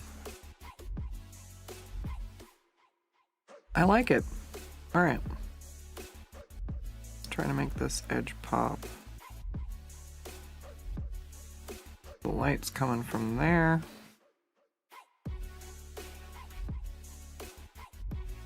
I like to start from the darker, like, building up from the shadows sort of allows me to leave like an outline or an edge to stuff sometimes. It's so fun. Like, this is just, I don't know. I feel like recently something just kind of unlocked in my brain with digital painting.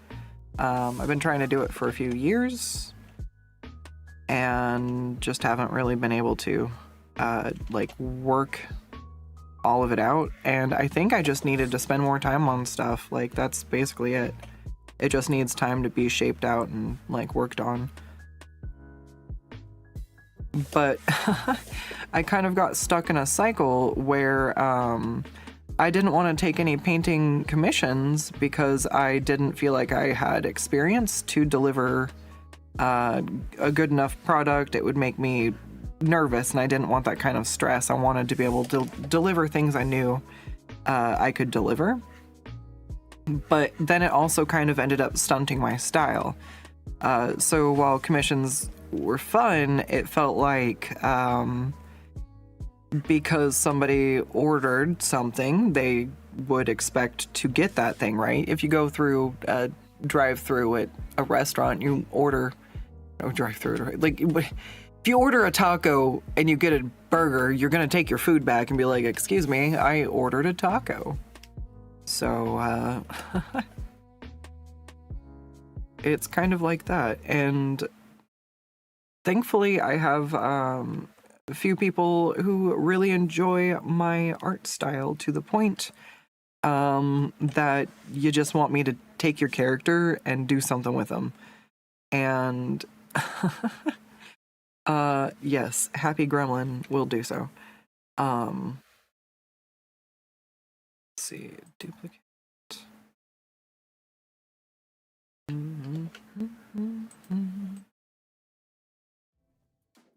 Ear pants. All right, so let's check. I marked my shadows in over there.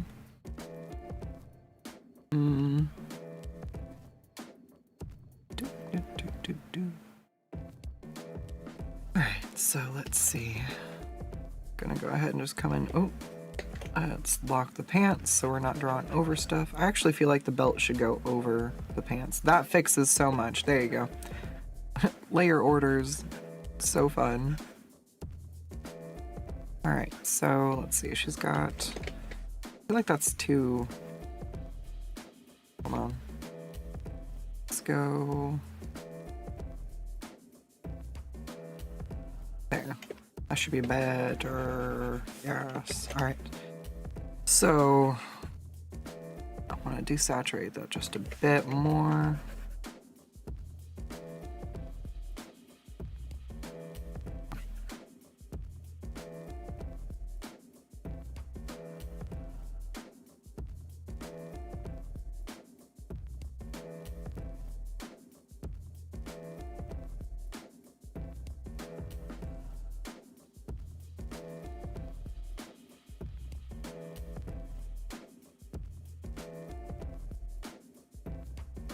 Oh my gosh, it is getting too warm in here.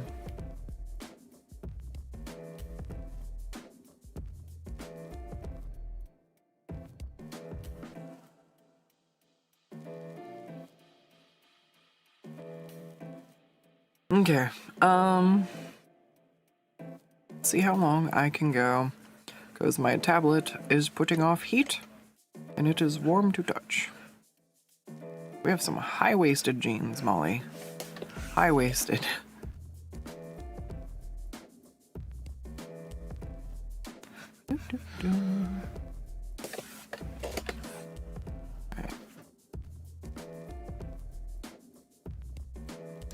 Alright, so now I'll take this off.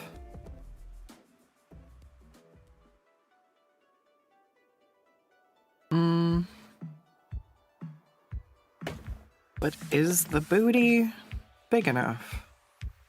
Do I make it bigger? Oh no.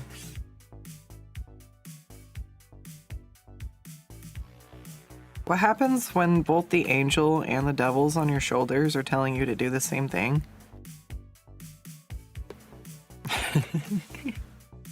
Guess you make the butt bigger, huh?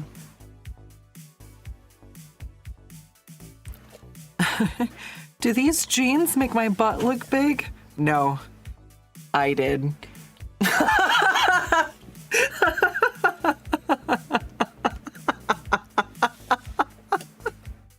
I'm sorry.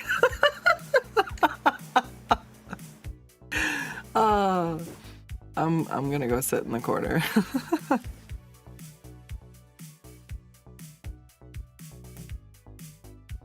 All right.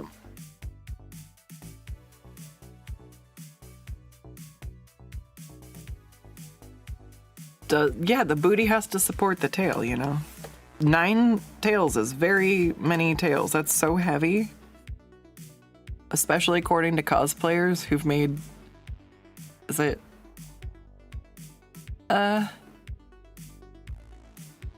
No, can't remember. The, I think she's a League of Legends character, though. Kida?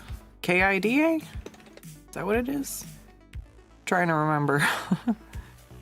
But, yeah, that you, like, have to make a whole harness to support the weight of one in your costume. I'm like, oof. But you, have to have the maximum of glutes to support 9 whole tails. My goodness.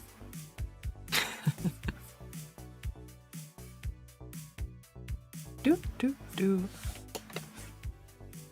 Oh yeah, here we go. Adding some of the deeper shades in here is helping it really just kind of pop. I got a lot of the right shapes out. I needed to go back in with like the shadows.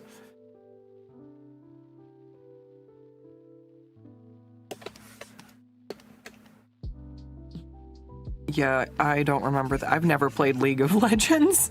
I'm like, oh, the character art's cool, and people are like, it's toxic as hell. Don't play it. You'll not have a good time unless you just have a whole team of people to play. And I'm like, okay, get 6 people who want to play League of Legends with me. Then we can all just suck at it together and be like, yeah, we tried.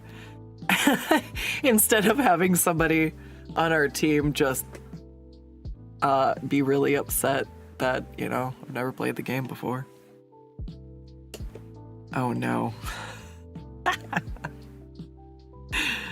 I actually had a really nice interaction one time I was playing Overwatch. So I'd played on the console previously. And basically console death after console death, I'm like, all right, I guess it'll be a computer game now. For like a whole year before they got rid of the game now, gosh. But it's different playing on keyboard and mouse for sure, especially compared to having played on the controller only since like the launch of the game. So there was some getting used to things, you know. But I'm also not really a heavy hardcore player, because I focus more on drawing and trying to work, so games are kind of secondary for me. So I don't all the time and dedication to be a, you know, platinum star freaking player I spend to be a platinum star artist. Like, TLDR. So when I play, I'm like, all right, I don't expect to be not super great, but when I get really tired of everyone playing like garbage in the random queue, and there was no mayhem to go play, sometimes my partner and I would queue up into the competitive because people actually are usually trying to play the game. But in one of the placement matches, somebody was just like, so you new to the game? And we were like, no, I mean, we're new on the computer, but new on the, not new to the game. And he was like, well, you just you keep working on getting better. And I was like, that's the nicest way someone's ever told me I fucking suck. But I'm like, at least I would never make it to the competitive rank where I would, like, mess with somebody's ranking. I don't know. I don't really play Overwatch anymore, so it doesn't matter. The game as I know it doesn't exist anymore, which I find really interesting and really sad. We're in a new age now, where, apparently games are disappearing. It's so weird because I grew up with discs, and I still have PlayStation games and like original PlayStation games on disc from when I was a kid. So it's just weird that if I find a console that can still play those discs, that I can play those games. But like, my friend's mom got me a copy of Overwatch for Christmas, and she's like, I know how much you love this game, here you go. And I was just like, I don't know how to tell her that I can't stick this in my computer and play this game anymore. Also, my computer doesn't even have a disk drive on it. League is one of the it's rude to suck at games. My god.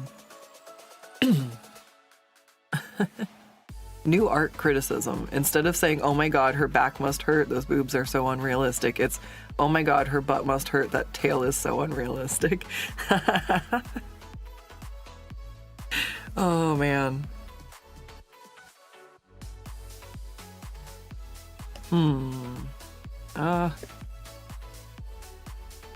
Alright. I'm having fun shading the jeans right now. It's really, I don't know what's happening right now, but there's pants wrinkles and I like them, I think. But they're skinny jeans, so I don't really know how much they'd actually wrinkle, so I'm like, I like the wrinkle, but should it be there? I'm overthinking it. Don't overthink it.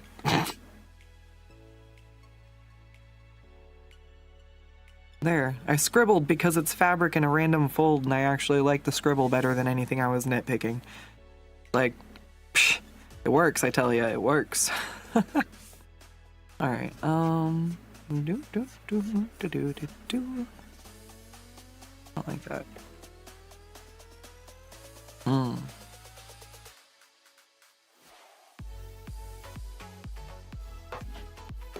Alright, so I need a little bit of shadow down here to start with, and then I'll bring it in tighter. So let's not think too much, let's just kind of put some color down. Let's save it. I can't destroy it, but I think I'm onto something here. People get really fragile about everyone not being better than them in game. That's why I just play with people who like to play games for fun. I don't have time to be competitive at a game.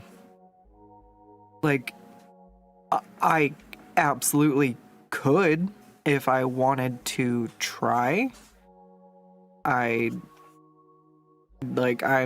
sure I can.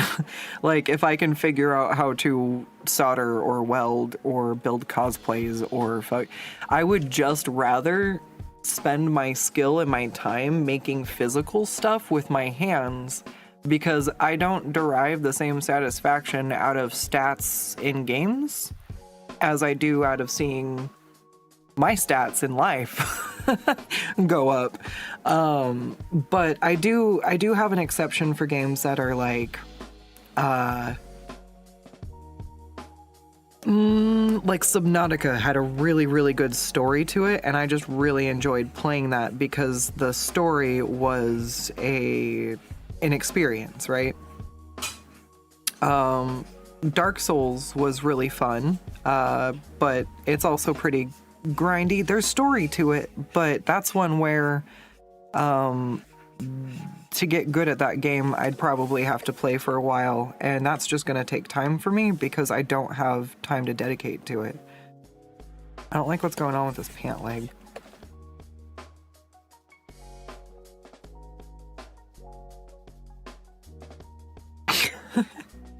Brain stopped, pant leg needs help. What's going on? I don't know. Is her leg up too high?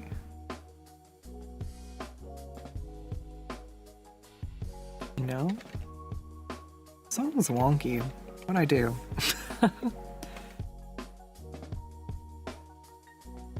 Something with the way stuff's lined up.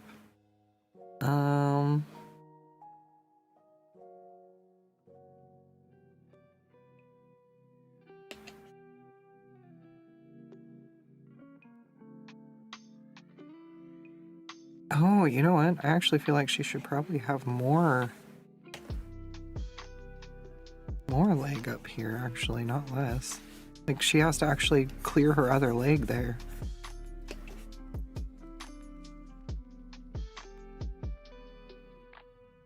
There. I actually like that a lot better. Yeah.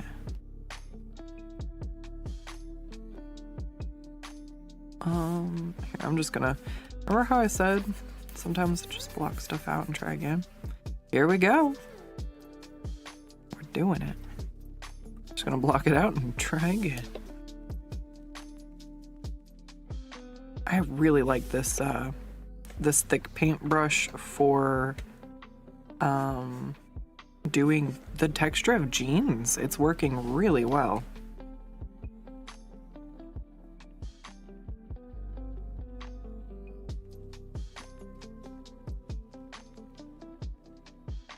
All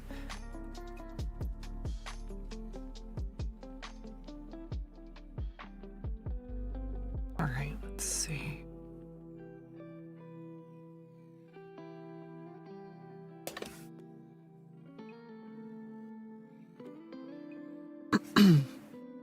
So she's got really tight jeans on, so they'd only really wrinkle around the areas that are bent. So everything else should be pulled pretty taut. She's got kind of like a high-waisted pant going here. Yes. All right, so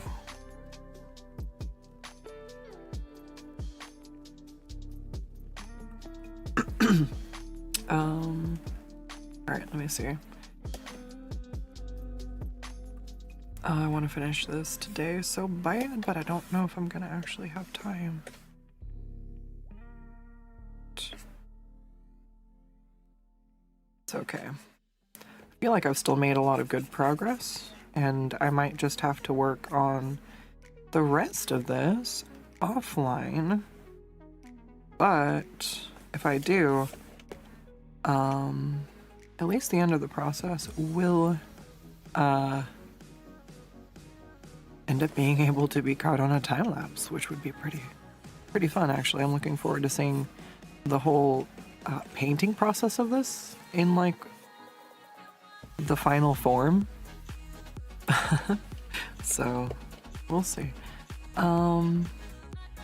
Just don't want to extend working on this to next week. I would like to move on to another project, so I don't think I would stream finishing this. we've covered a lot of the basics though, and the only thing I really have left going is the background, and trying to figure out maybe what I want to do with her tail. But we'll think about it. I really don't want to like rush stuff and ruin, like, it's coming out so good. I don't want to ruin it, you know? I don't want to leave it unfinished, but I also kind of need to try to get some other stuff done. We'll find a balance. Sometimes it can be really hard to find a way to balance the projects you want to work on, but I have been working so hard trying to get commissions going again and get back up after having a weird flare-up, so it's all gravy.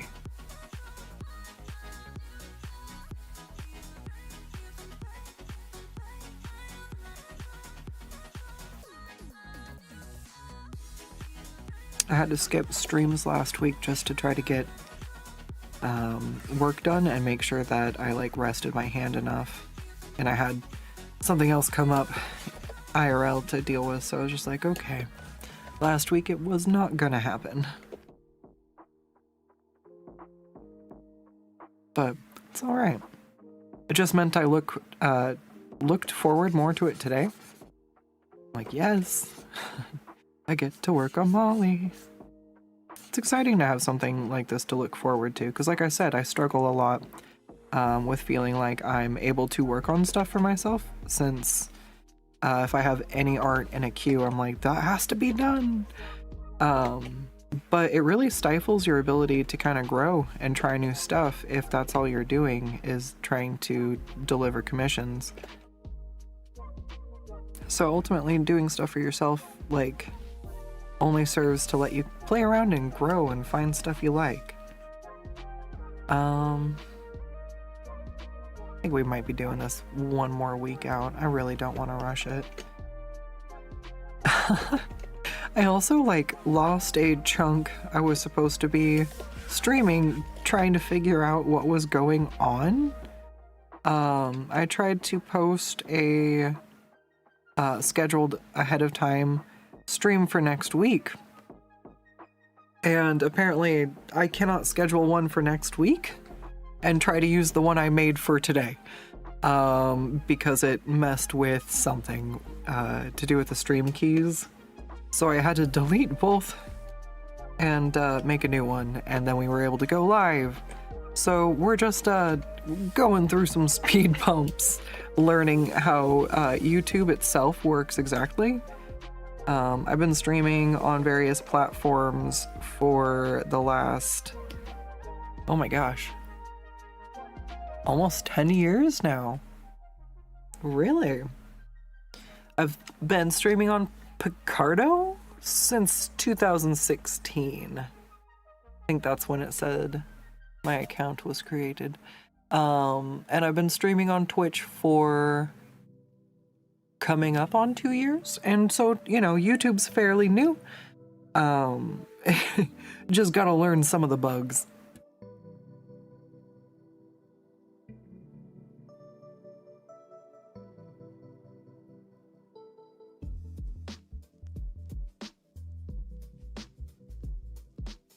All right, try taking this. I want to put this. Wait, that's a, not an airbrush. All right.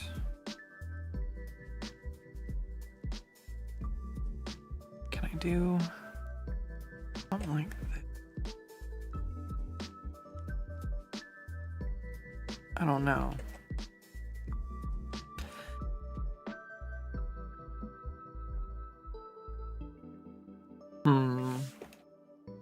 No, not a fan. All right, all right. What do I want to do? I want to give her some like eyelashes and stuff though. do that real quick.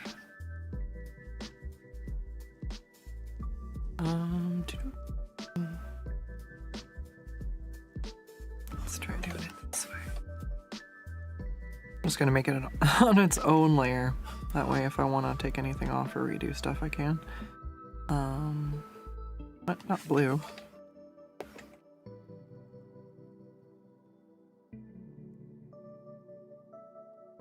I don't know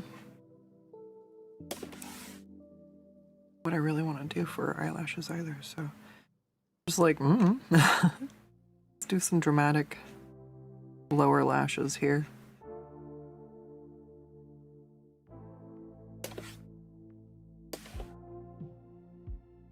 I feel like that one's a bit thick, but shows up really well on the large version, so gonna roll with it.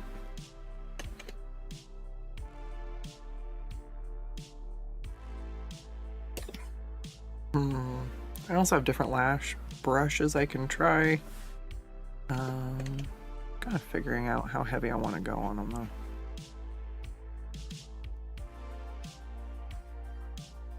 Yeah, it's like spider web. See there, I zoomed in, didn't check what I was doing, and it looked weird when I zoomed out and I didn't like it. I have an actual eyelash pen. I can try this. Let's not zoom in too close. Oh, see, that's just like so thick though, like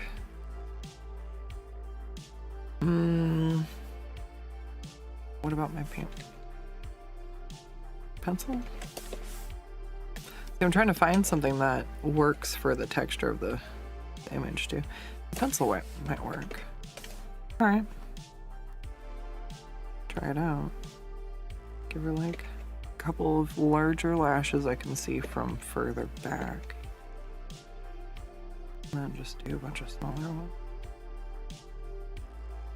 I don't actually know what I want. I've been trying to find new ways to do eyelashes, so I'm just kind of experimenting. Not everything has to be like, you don't have to set out for everything to be freaking perfect. You can just be like, what happens if I try this? And no, an outcome might be that it looks bad, but an outcome might also be that it looks good. And if you didn't try it or mess around with it, you wouldn't have fed your brain that data, because even if that didn't work, you might go later and be like, ooh, wait, but the way it did that when I did this, I could try doing it this way instead, or apply it to this. Like, your brain will take what you learn from your failures and you can apply them to become successes later. And people forget that. They see the failure at their feet and they go, everything's ruined, I suck, and they give up. But like, failure is just an opportunity for learning in most circumstances. Like, unless it's a do or die, like, you're fine. If it's art, like, the fun part of art is messing around and finding out what goes wrong and what goes right. Just don't use super glue on felt because it melts. Like, you're fine. That's the only wrong way to do art, is to get hurt or cause damage.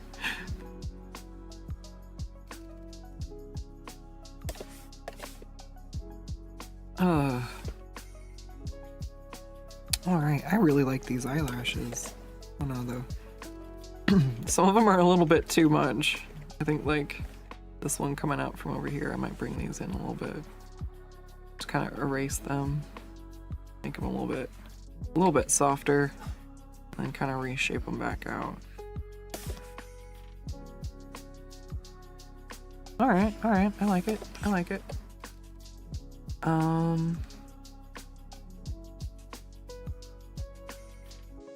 Are her eyes on this layer? No. They're this layer. Alright, so I'm actually gonna come in here with this and lock these. And I wanna kind of bring this into her eyes. Kind of get some more detail going in here, because this is one of my favorite parts. And then I go in with like a smudgier brush, and then I'll come in with something that's a little more solid, and then go brighter. Nope, let's go even brighter. There. And then give her some details in her iris here. Ooh, ooh, ooh, wait. What's going on here? This is kind of like a weird little purpley. Kind of like that reflecting in her eyes from whatever reasons. I don't know why it's in there, but it's pretty. Oops, and I don't have, there we go. I want to smudge some of this in with a paintbrush. So when I say I don't know what I'm doing sometimes, this is what I mean. I was just like, ooh, I like this pink shade that's randomly like visible here. And so now I'm grabbing it and I want to kind of like just add a little bit in her eyes and give them some more depth and some more life. Ah, I love it. But it could have looked bad. But you don't know until you try. It's so counterintuitive to be mad at yourself for experimenting with stuff when part of the whole thing is you don't know if it's gonna work or not. I wish more people had patience with themselves and like would be able to make more art just because they're not so flustered and frustrated. Like, it doesn't fix everything. Just because you're not mad at your art doesn't make it suddenly better, but it means that the process of getting better isn't so punishing for no reason. Because I don't think it has to be. You can still be as dedicated to learning while being positive as you, like, more so I think than you can when you are negative. I feel like I retain stuff better when I'm in a good mood than when I'm in a bad mood. Your mindset is a lot of the process, so, you know. Skuttz believes in you. Just draw. It's okay. And if drawing's not your thing, then that's why I stream it, so you can just watch. Because it's really relaxing to just watch people draw sometimes. I've literally spent my whole life whenever I'm around other people and I get out my sketchbook, there's immediately almost always somebody who's like, what you drawing? To the point where it's my icebreaker, more or less. Like, I have a lot of social anxiety and crowd anxiety, and so it's my way of being able to kind of sit back and watch what's going on, still do something, so I'm not bored. And then if somebody goes, oh, she's drawing, they can go over and come take a look and be like, oh, what you doing? And then I feel like that's a conversation starter. Because a lot of my issue is like, I'm like, what do I fucking talk about? How do I talk to people? What do I talk to people about? So if they come over and we have a conversation opener about my artwork, that gives me a topic and a segue. And from there, I can be like, oh, okay, what kind of stuff do you like? Or, you know, at least I know that this person wants to engage with me, which is half my fear. So I'm like, all right. And through that, it's also given me some like self-confidence to be just like, wow, you know, people like me. People think art gremlins are pretty neat. All right. And through time, I just kind of embraced that. I'm like, okay.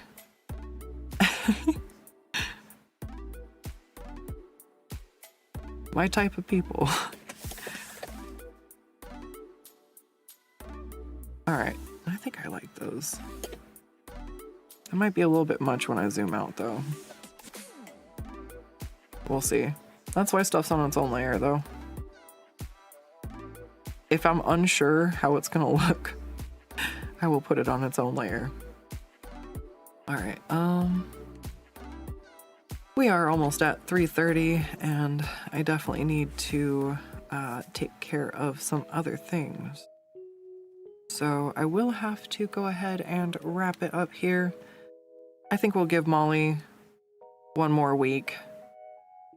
What do you think? She's almost done. I just hate rushing her. Oh, and this time I won't mess up my, I won't mess up my stream.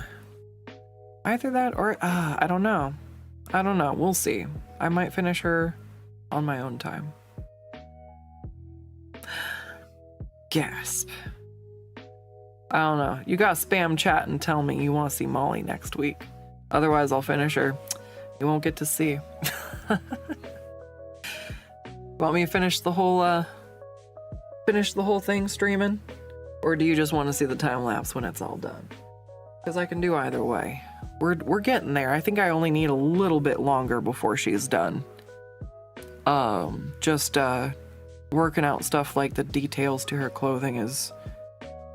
I don't know. Slowing me down. And talking to chat definitely always takes some of the direct focus away from things. Always happy to see Mollie art. Alright. I think I can finish her next stream. We're getting to the part where she's mostly done. Finish her, yes. Okay, alright.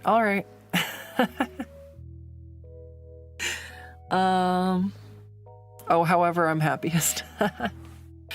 Oh, no, it's all good. I just want to start working on my VTuber, but I'm really happy with this, and I really want to see it done. I rush so much stuff for the sake of,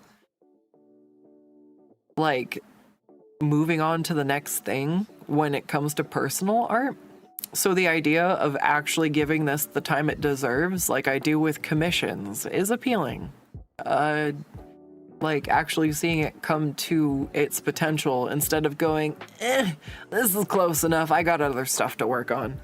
Like, granted, there's a point where, you know, to do that, but I still have her foot and her tails to go in the background, so it's alright. It's alright. Well then, I guess we will kick off next week with, doing that then. I will say, you do want to, check out my shop link down below. August is hot as heck, and it is so dang warm. Oh, I got the hydro flask. Oh, let me put a background behind it. I've got this little robot guy, as I'm smelting over here. He's only gonna be up in my shop until the end of August, and then he's going away until next year. So if you want to pick up any robot stuff, I've got tumbler glass. I've got this little hydro flask up there, and there's some t-shirts and I believe a sticker. So if any of those seem interesting or like you want to pick them up, check them out before the end of August, because September 1st I'll have some different goodies up for a few months. So everybody take care, have a good one. Thank you so much for joining me on this journey of painting Mollie. She's coming out incredible.